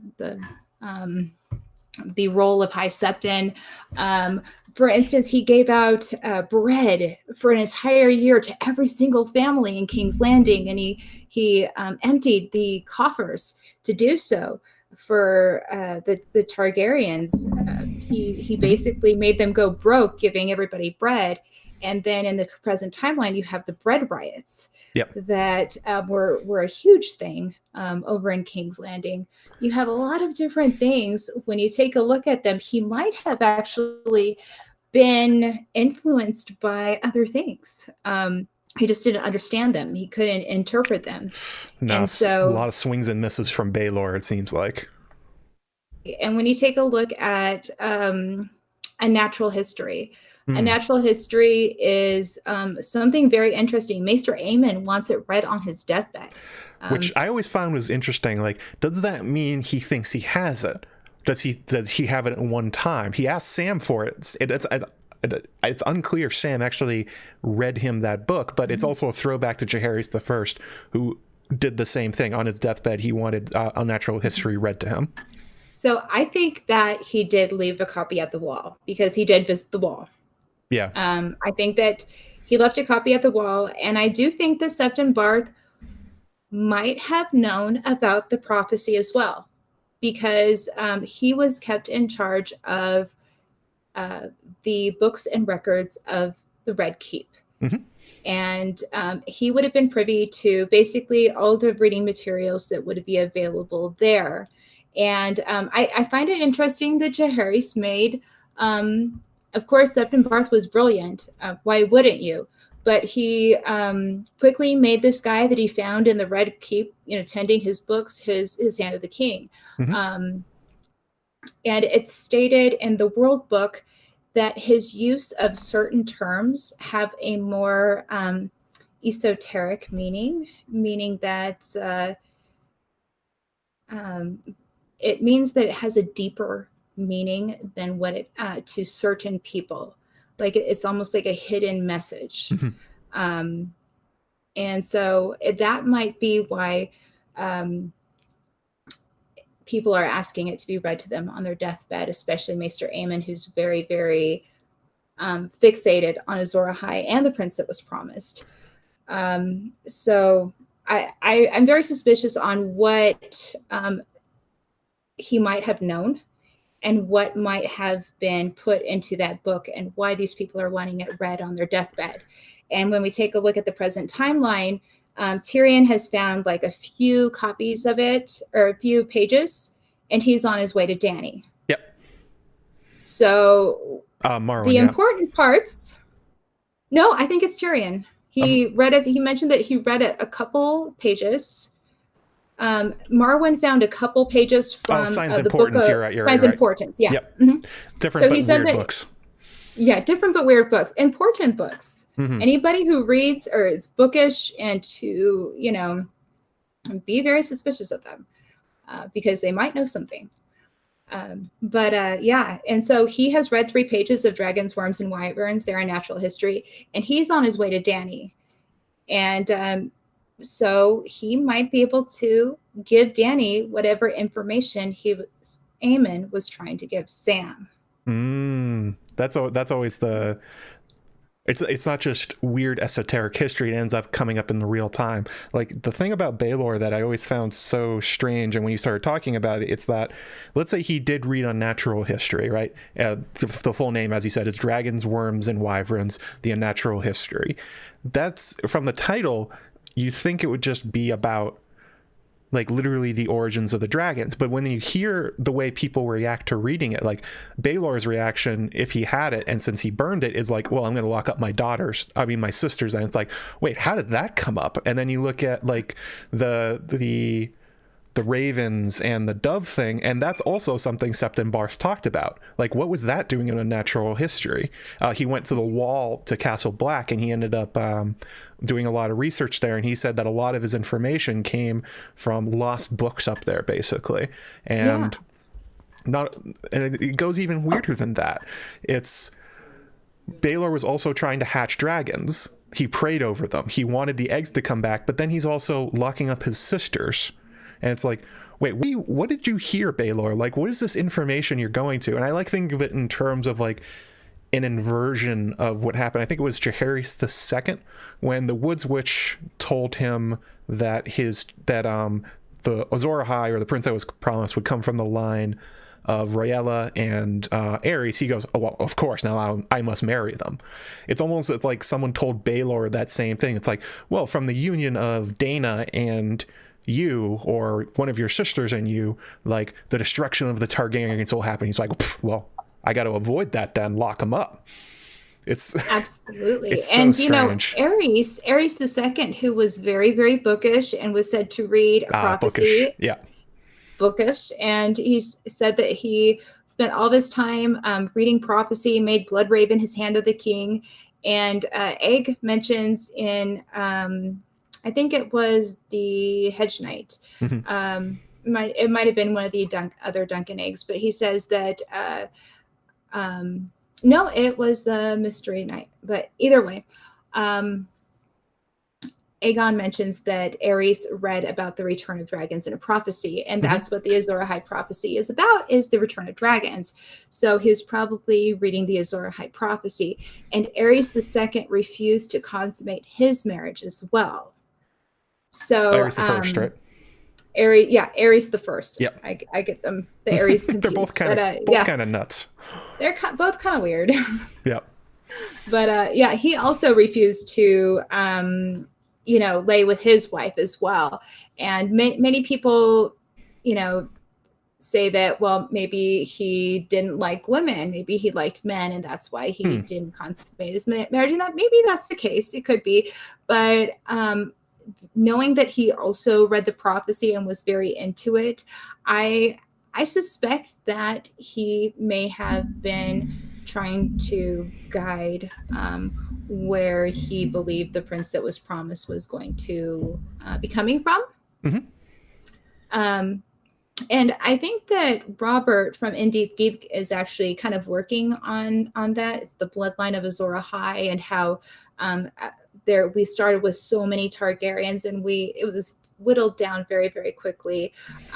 He blames it all on Bloodraven, that it was like a planned destruction of the family. When in doubt, blame. That's kind of a tongue twister. When in doubt, blame Bloodraven. That's. I think you could rename his series that. It could just be blame Bloodraven. Yeah, that's so Bloodraven. But he was he's kind of talking about how that may that there may be some people that are working towards making sure that the line of Azor Ahai, it becomes the way it is, and he's kind of working on that. I don't know if he's going to have more in the series or not, but it's an interesting video if you guys want to take a look. Yeah, I tend to disagree with the idea that Bloodraven is like systematically causing the Targaryens to self-destruct in order to make this perfect union. Like the history and the story of prophecy in these books is that literally no one gets it right. So the idea that Bloodraven would be the one that has the correct interpretation, and that he's engineering like 100 years of history to get to this one point, like that doesn't seem like something that's probably going to happen. I tend to think it's more the individuals like scattershotting themselves. Like when you look at Baelor, and then you look at Jaehaerys II, and you look at Aerys, and you look at the other Aerys, and you look at Rhaegar, it all seems like they're working from the same base knowledge, and they're all just like completely misinterpreting it wildly. And I agree on that. But would you agree with me that Bloodraven, with the powers or the abilities that he does have, probably knew that Egg was going to succeed as king? Not at the time. You don't think so? No, it seems, I don't know. I would have to see more. It doesn't seem like that's in him to like systematically make sure that the Targaryens in front of Egg died in order to get there. Like, especially because... No, I'm not saying that he, like, how can you cause a disease? I mean, I don't think that he has that in his power, but I do believe that he knew, because you can't change the future. At least maybe Bran can weird time warp something, but not really. You can't change the future, but he probably had knowledge, of the future, and he probably had knowledge of Egg one day succeeding, is what I'm trying to say. Yeah. But no, like he can't, I don't foresee Bloodraven causing the Great Spring Sickness. And that's one of the huge things that actually caused that kind of bottleneck, was the Great Spring Sickness. But skeptical Amanda, Carl. Oh, But I do believe that he probably knew a little bit about what was going on, and I think that that's why he kind of did not worry so much, or not worry. That's not a good word to use. I believe that that's why he acted the way that he did whenever they were at White Walls toward Dunk and toward Egg, and Dunk was able to continue. Egg was able to continue squaring for Dunk because Dunk put Egg in a completely terrible situation, a situation that could have killed him. It could have killed Egg, and it looked really bad. I mean, they were there at a tournament that was meant to cause another Blackfire uprising, and they didn't know what was going on, and they actually helped the whole situation. But them allowing Dunk to continue on as they did is quite interesting. And I don't know, Robert also has another good video about, Dunk's role in Summerhall. And I do think that he had knowledge, not only of, everything going on, but I think that Bloodraven, just like the Undying, probably knew what is going on, because why have somebody who's able to kind of like know all and see all with 1,000 eyes in one, if so I don't know. I think that he probably knows more than we actually realize. I tend to think it goes the other way, that Bloodraven falls in with line with everybody else, even the Undying, who knows so very much, and it ends up blowing up in their faces. But anyway, so a super chat here from John Moore. He said he lolled at that so Bloodraven. $5. Thank you so much, John. So one thing I wanted to get to before we start, we're just going to do like the last like 10-15 minutes Q&A from the chat, but my companion video to this was it's currently called What Causes Targaryen Madness. It was originally called Pyres and Blood because I thought that was a clever name. Turns out people didn't understand what that meant. That's how YouTube goes. But the basic idea is that in the same way that... Oh, I can hear myself on your phone. Oh, you can? Yeah. Weird. On my phone? Yep. So... Wow, yeah, I can actually hear myself. That's weird.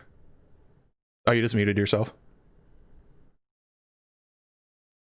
To figure out where the sound is coming from. Oh, who knows? Anyway, so the basic idea behind it was I had gotten the basic idea from Bookshelf Stuff. I talked about it earlier, how there's this idea that big important moments are seen through these dreamers and these magical people that are tuned into that kind of world, and that they essentially are, it's like a timeless sort of dreamscape kind of thing where when something important happens, everyone can see it.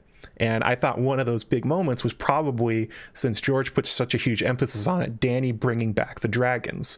And then when you look back at some of the Targaryens, specifically since probably Aerion Brightflame, and maybe going back even further than that, it seems like a lot of Targaryens are trying to mimic this idea, the basic idea that there's some sort of big fire or a pyre followed by some sort of king or important person dying, dragons coming back, and then that person being like the prince that was promised or Azor Ahai. Aerys calls this out specifically during his plan to destroy King's Landing, where he says he's going to let Robert be the king over cooked meat. He's going to burn down the city. It will be his funeral pyre. And then from the ashes, he will rise reborn as a dragon. We know Aerion Brightflame also had this kind of weird idea, again with wildfire, that if you drink it, you will become a dragon. That's the explanation he gave before he killed himself by drinking wildfire. And then you look at Egg at Summerhall. I made the theory that he was essentially trying to recreate Dany's pyre. And the idea I proposed is that that he was probably going to try and sacrifice either himself or Rhaegar to mimic the Dany, Khal Drogo, and Rhaego, and sort of try to recreate that, and it just kind of went crazy bananas wrong. But I really like the basic idea that Daenerys is this huge important person for the Targaryen dynasty, so much so that they're trying to. I would also really like it if that is the original vision. Like if Azor Ahai and the dragon has 3 heads and the prince that was promised is actually her.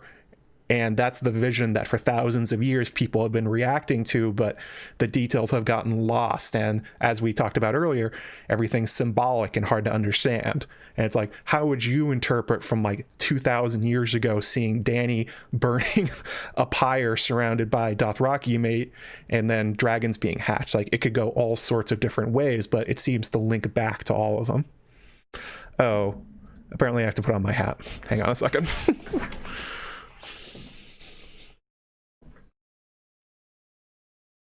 Oh,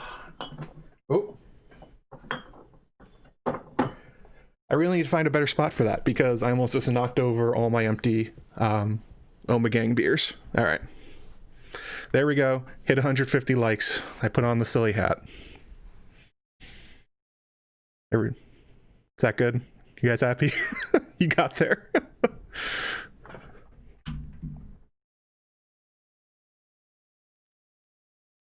There we go.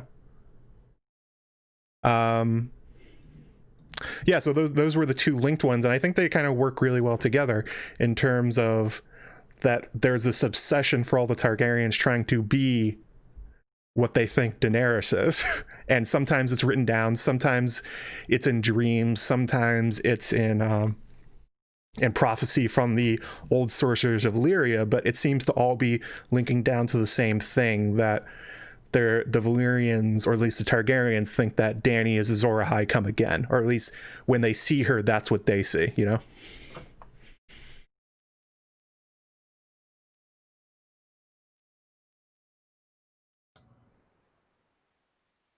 Hello? Hello. Oh, sorry. I can't see you anymore. I turned my phone off. Oh, okay. I'm sorry. Yeah. I'm just kind of going off of. Do you want me to turn my phone back on? No, it's okay. Go ahead. Okay. One of the things that I've noticed with the specifically with Orion and with the Mad King, and is specifically with the Mad King, is that they use the wording reborn, like reborn as a dragon. And one of the things that if the prophecy does refer to Azor Ahai as a dragon, Azor Ahai reborn, a dragon reborn would basically be just a different way of saying it. And so I do think that it's quite possible that they were trying to fulfill some sort of Azor Ahai type of a ritual. I just think that they were so riddled with madness that that was the first thing that they came to mind. Since the Azor Ahai prophecy, the way that I look at it, I think that if the Azor Ahai prophecy refers to Azor Ahai as a dragon, I think that it's possible when they read that prophecy, they took it literally. Oh, the dragon, Azor Ahai is a dragon, I'm going to be a dragon, but whatever the case, it's really an instance of 2 people riddled with serious mental illness. You can tell even with Arian when he was young that he wasn't right, and no. he took this very, very seriously, and he even called himself a dragon, and he referred to himself in very dragon-like qualities. And so he might have even had that notion at a very young age as well, which is very, very scary. Because did he think that he was Azor Ahai? Did he think that he was to be the Messiah, and he was acting like that? And maybe this is instructive on the nature of Azor Ahai himself. But anyway, you look at it, it's somebody who's completely riddled with madness, just like the Mad King. who is trying to recreate this Azor Ahai type of prophecy, and it's going terribly wrong. I mean, can you imagine how bad that would hurt to drink wildfire? Yeah, Basically, that'd be awful. It's like drinking liquid poison, like fire poison. He took a risk, and he did not come out the winner on that one, and neither did the Mad King. Nope. So when you take a look at the wording specifically, especially with the Mad King, it says reborn as a dragon, and oh, there's my lady. She's old. She's so old now. She gets cranky. Oh, sweet doggo. I know. She's like 14. But anyway, yeah. There must be somebody outside, either that or a squirrel. But you can definitely see where, being obsessed with that prophecy could take a wrong turn. Mm-hmm. So that's, what happened there. So yeah.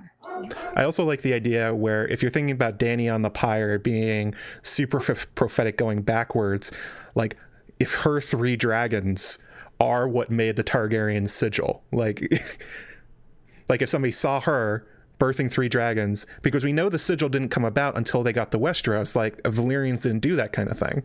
That was something they made up when they got here.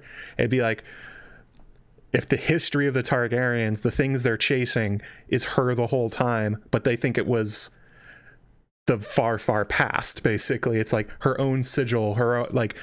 this is something that happens in Doctor Who sometimes, where like characters, or in time travel in general, where the ability to see in different timelines sometimes makes it so characters are like named after themselves, or imagery that they consider ancient is actually coming from them, that kind of thing.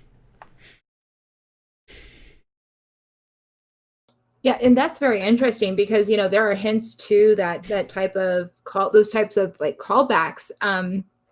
With the show, what they did with Bran and the Hodor, mm-hmm. the Hodor, because that's probably going to be one of the 3 WTF moments that George has referred to. Was it George or D&D that told us about the WTF moments? That was Dan and Dave. Okay.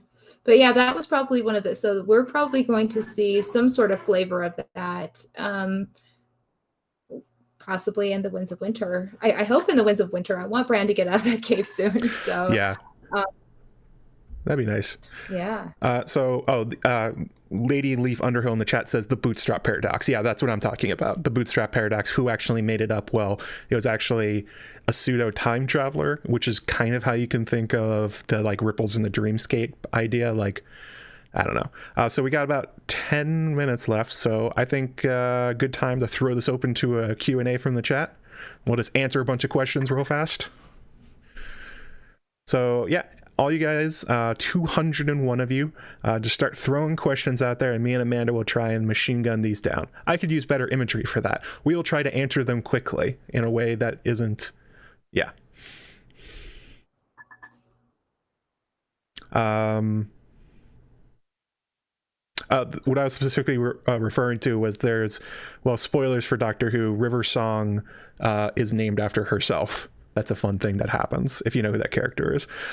Question here from Aaron M, one of my patrons. Aaron M, what's the nickname she chose? It's Secretary of the Slack or something like that. Executive Assistant of the Slack. That's it. I say it every video. I should remember. Do you think Martin generally leans towards self-fulfilling prophecies in the books? Dany seems to be leaning in that direction with her treasons, but will Azor Ahai end up being one? Will Azor Ahai the one end up with any self-fulfillment? What do you think? Is it all self-fulfilling, or is there any way to avoid them? I don't think that the true prophecies, that there is a way to avoid them. George R. R. Martin, in an interview, he likes the trope of prophecies coming about in very different ways. And he gives this anecdote of, do you know which one I'm talking about? No, but I laughed at anecdote. He gives this like anecdote of this one person in medieval Oh, I know what you're Europe talking about. The Dragon Inn, right? Or yes, the dragon. hang on. He is foretold that um, he is going to die at this certain castle. I think it was. It was a castle, and there might have been a dragon element to it, but it was a castle. And so his entire life, he stayed well away from this castle so that the prophecy would never, ever, ever happen. And he was really good at it. He stayed away from it. And how can it happen if he's not at the castle, right? Mm-hmm. So that's what he did. Unfortunately, something happened. He died just like people do. People all, will eventually die. And so when he died, he was actually found underneath a sign of an inn or a bar or a pub.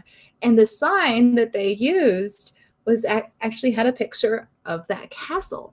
So it did fulfill, even though despite him trying to prevent it.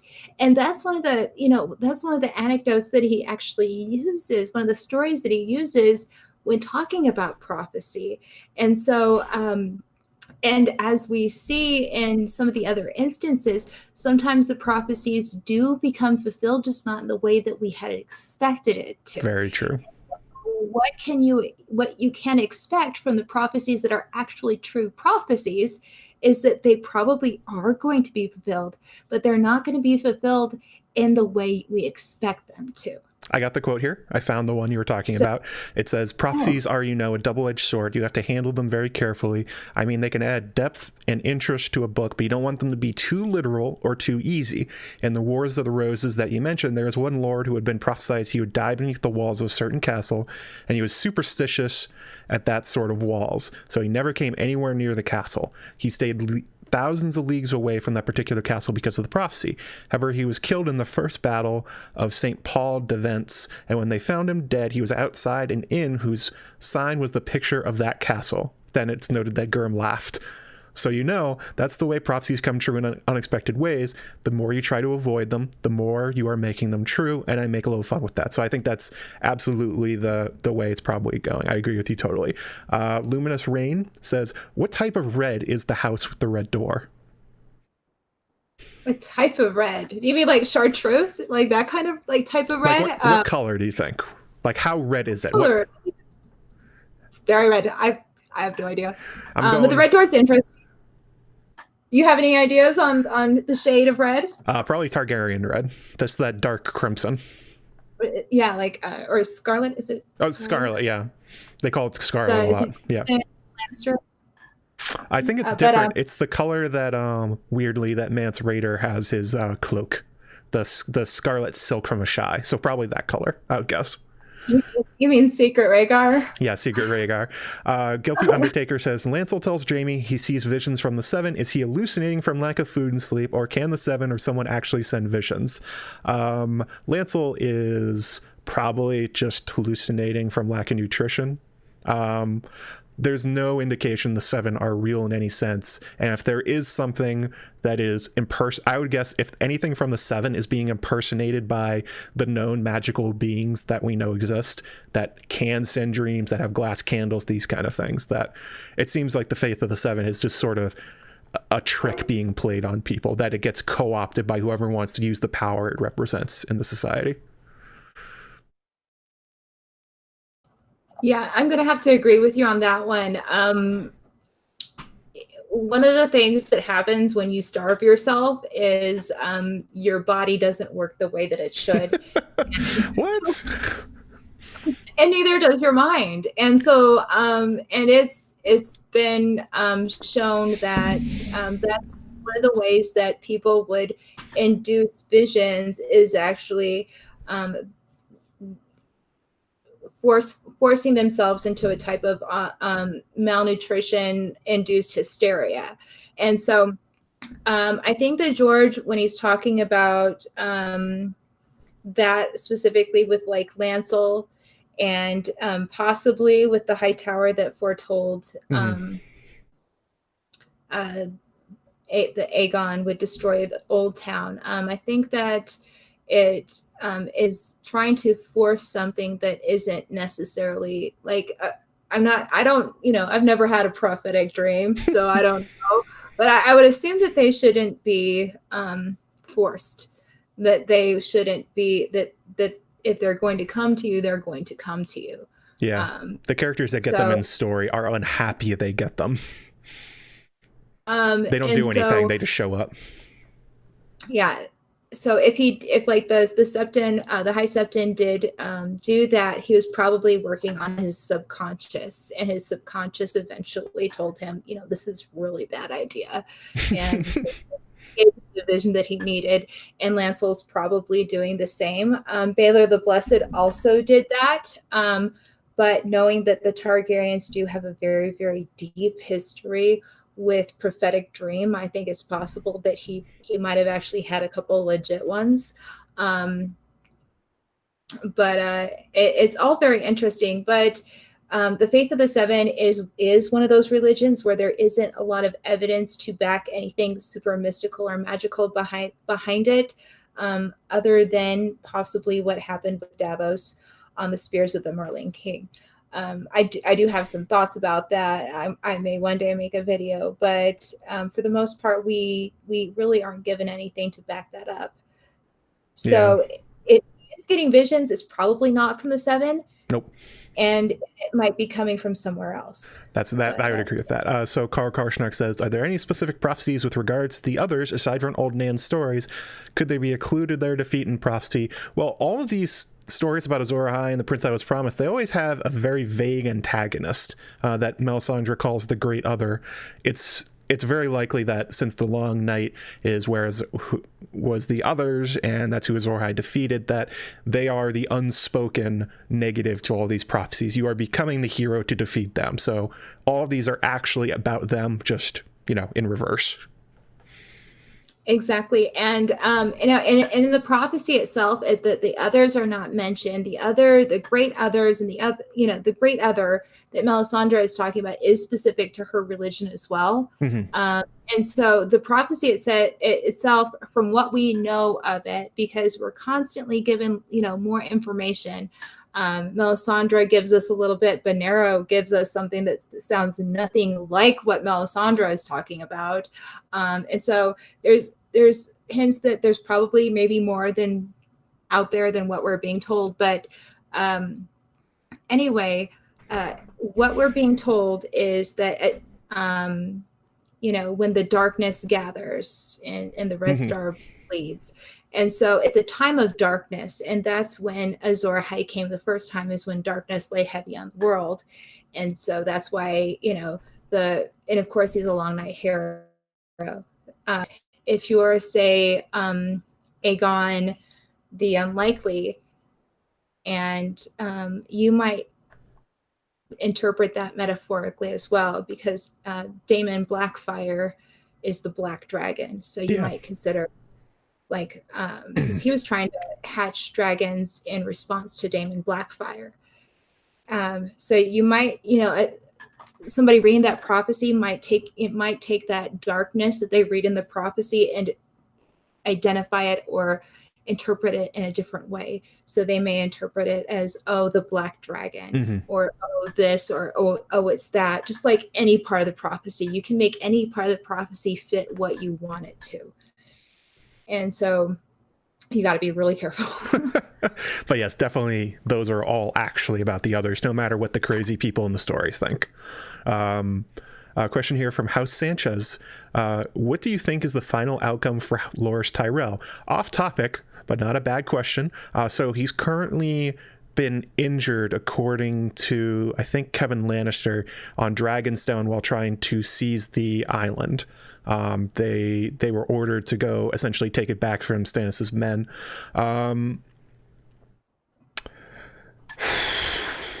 I don't think he'll just die there. That seems like kind of a waste of his character. But if he's severely injured, I mean, it probably will end up being some sort of echo of whatever happens to Cersei and Jaime, that Marjorie and Loras seem to be connected in a thematic way by George. The Queen and their Kingsguard brother that Jaime and Cersei are literally screwing, but there's been all sorts of rumors about what Marjorie's been up to. So I don't know. with a maiming and also all that other kind of stuff, I imagine that Loras's fate will be tied to Marjorie. That he's not dead on Dragonstone. Yeah, I actually read a theory a long time ago, and it's probably unlikely, but I liked it. I liked this theory. It was that Loras Tyrell might actually be unscathed, and that was a story given to the Red Keep and to Queen Cersei. But this is kind of like the Quentin is alive kind of theories. Yeah. Yeah, and there are some people that really like that one, and I like this one. But chances are he probably, their reports are probably true, and he probably is quite injured. And so it's hard to say what is going to happen next with really severe burns. I've got a medical background.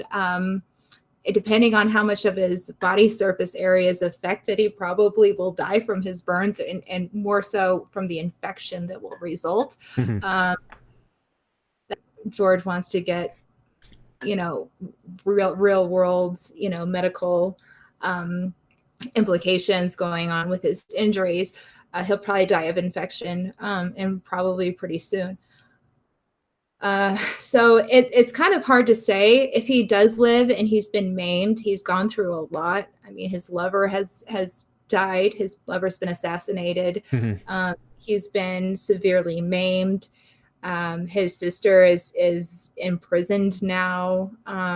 There's just so many things that have happened to him. I could see him possibly, if he can no longer be a warrior, because that's basically all he had left. He was, Kingsguard, and that's, I don't know. Could be an opportunity for Jaime to impart his wisdom since he was also maimed. True, that's true. But he's just gone through so much. It'll be a really interesting character development. But it, from a medical standpoint, he'll probably die from his infections. Let's take one more, and then that'll probably be it. I like to keep these to about 2 hours. Let's see here.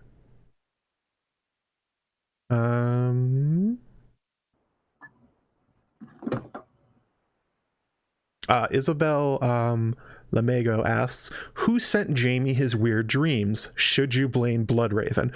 Well, he was sleeping on a weirwood stump, so that implies that it was Children of the Forest related.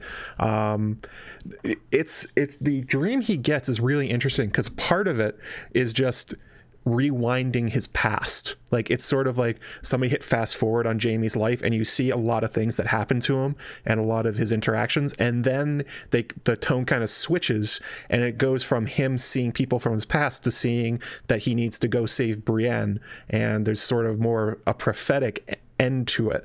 So it doesn't make sense for somebody else to send Jaime his own dreams. It seems like partway through maybe it got interrupted, and perhaps Bloodraven, perhaps Bran from the future, maybe one of the other Children of the Forest. This is one of those things where it's like there are actually other Greenseers. They don't get named. They're hanging out in other caves basically. So and people with glass candles and glass candles. I would guess that part of that dream was just him thinking about his own life, and then the other part of it was somebody sort of started peeking in and being like, go back and get Brienne for some reason. And you know what? It's the glass candle theory for entering dreams that spurred on the Quaithe is Joanna Lannister theories. Yes. Yeah. Quaithe is everybody. Yeah, well, Quaithe is everybody. She's everybody. Because she's got a mask. Same for Cold Hands. George puts a mask on his character and everyone goes wild. Here's one you'll probably be able to answer better than I do. This will be the last one. From All Hail the Night's Queen, who was very serious about making sure I wore this hat throughout this chat. She was constantly making sure everybody hit that like button. She says, who do you think is the woman with the pale fire? What do you think? There's not a lot of options. There's not a lot of options. If he is, so if Euron is talking about the, if he is talking about the Azor Ahai prophecy, he's talking about the comet. He is making some comments that sound a lot like Bonero's. So I'm going to look at this from the assumption that he is fixated on the Azor Ahai prophecy, because there's not a lot of options. Like Melisandre or Cersei. Those are the two big ones. I'm going to go with an option from left field and say Nissa. Oh, interesting. So the actual quote this comes from, I think it's from, this is from The Forsaken, which actually Nauticast put out one of their patron-only episodes talking about it today. If you're one of their patrons at that level, I am sure Emmett has fabulous things to say about The Forsaken. This is the dream. It says, the dreams were worse the second time. He saw the long ships of the Ironborn adrift and burning on a boiling blood-red sea. He saw his brother on the Iron Throne again, but Euron was no longer human. He seemed more squid than man, a monster fathered by a kraken of the deep, his face a mass of writhing tentacles. Beside him stood a shadow in a woman's form, long and tall and terrible, her hands alive with pale white fire. Dwarves capered for their amusement, male and female, naked and misshapen, locked in carnal embrace, biting and tearing at each other as Euron and his mate laughed and laughed and laughed. That sounds like Dany in the House of the Undying. She sees very similar visions, especially the dwarves with the fornicating and the biting at Westeros. I think that's the implication of that one. Although it's unclear why Dany would be long, terrible, and tall. She's not particularly tall. But Aeron is also, I also don't think like this is probably true. Like, I don't think Euron's going to end up on the Iron Throne. His goal. Sorry, say that again? I think that's his goal. I mean, well, it's obviously his goal. I think this is his ambitions, not what will actually happen. But one of the things with Shade of the Evening is that it is very prophetic. And so it's speaking toward something, either if it's his goal or if it's because I agree with you. I don't think that he's going to get his goal. I don't think that he'll actually sit the Iron Throne, but the vision has to be speaking towards something. And so that's interesting. A good question though. It's interesting that that's how Euron might see Dany. That's his vision of her, like a compatriot that also wants to destroy the world and is super happy to see like the dwarves, or you could see that as the small folk or the lords destroying each other for their amusement. Like, that is not Dany, but it would be interesting if that's what Euron thinks of her, because I talked about this with Emmett on the on my Quaranstream talking about Euron Greyjoy, is that he sort of thinks that everyone else should think like him, and that kind of tends to come up quite a bit, especially when what you hear about Dany from far away. Some of it's really not good. I can see how you might get the misconception that she's like a kindred spirit if you're someone like Euron, if you hear like the death and destruction she's been throwing all across Essos. Like bathing of virgins and stuff. Yeah. Do you remember that quote? Wait, say that again? Talking about taking men into thrall, and she takes men into thrall, and she breaks the truces of envoys, and she takes men into thrall, and she bathes in blood, and she does all these things. Yeah. And so some of the things they say are true. In one sense or of another, like breaking, threatening envoys and doing this and that. She actually does a couple of them, but it's interesting how, the history of a person is made, because you get characters that are really horrible people, but the propaganda is put out that they're good, like Cersei, for example. Yeah, Joffrey. And then with Dany, she's really not that bad, but nope. But according to the rumor, she's a monster. So, especially since the people making the rumors are like displaced lords who are very unhappy about her. So they make up a lot of stuff. So yeah, I think we're gonna go ahead and end here. We're gonna do a few plugs. Make sure you stay to the end. Stay to the end, please. To the end of the video. Coming up at 5 o'clock, it looks like Radio Westeros is going live with Joe Buckley, and they'll be talking about the Winds of Winter prologue. Lady Gwyn and Yolkboy are awesome. Make sure you check that out. Let me make sure I got this right. Oh, they just put out the link. Hang on. I'm gonna as I was looking for it, they posted it. Okay. Hang on a second. Yeah, so there's the link to their stream coming up in about 50 minutes. I'll be watching too. I don't know what Amanda's going to do. Probably make her dog stop barking. Why don't you do all the plugs for your stuff, what you're doing in the future, where people can find you? Sure. So my YouTube channel is called The Disputed Lands, and I'm on Twitter at Crowfood_SD. You can find me there. I'm working on a couple of videos. One is on the symbolism of the Greyjoy sigil. So that'll be like part 7 of Ironborn Myth and Legend. Mm-hmm. And then I'm also doing another video surrounding the original Long Night. And because I do have a theory that when they're talking about the 3 heads of the dragon, I think that there's some hints that there might be actually referring to not just like Dany and 2 sidekicks, like a Batman and 2 Robins. Mm-hmm. I did a video, and I believe that there may actually be 3 Azor Ahais rather than 1. Mm. And I think that it is reflected in the original Long Night as well, and I am going to present that in another video. Okay, that sounds all really good. Amanda obviously makes awesome videos. I remember there was a time, do you remember this, when I called you? I'm like, Amanda, how do you make like such good videos? Explain to me how, like, what software you're using, like how are you doing this? PowerPoint. Yeah, it's PowerPoint, apparently PowerPoint, but I was just like, it looks so good and professional. How are you doing this? Ask for tips. For me, obviously, support me on Patreon, patreon.com/JoeMagician. At the $5 level, you get access to the patron Slack, the patron episodes where there will be a new one coming out. I'm looking at Meat House Man. I'm trying to. It's a hard one. It's a hard one to sort of get past just how truly horrific the imagery and the ideas behind it are, but I'm going to give it a shot. Also, there's a poll up right now. If you're one of my patrons and you haven't gone in, I put up a poll for what the next video will be. The one currently in the lead will be more of the Brienne the Beauty and Kago Corpse Killer series, talking about 5-year gap characters. And this one is about the Tattered Prince. Who is Tatters? Who was he before the 5-year gap that George morphed into this person?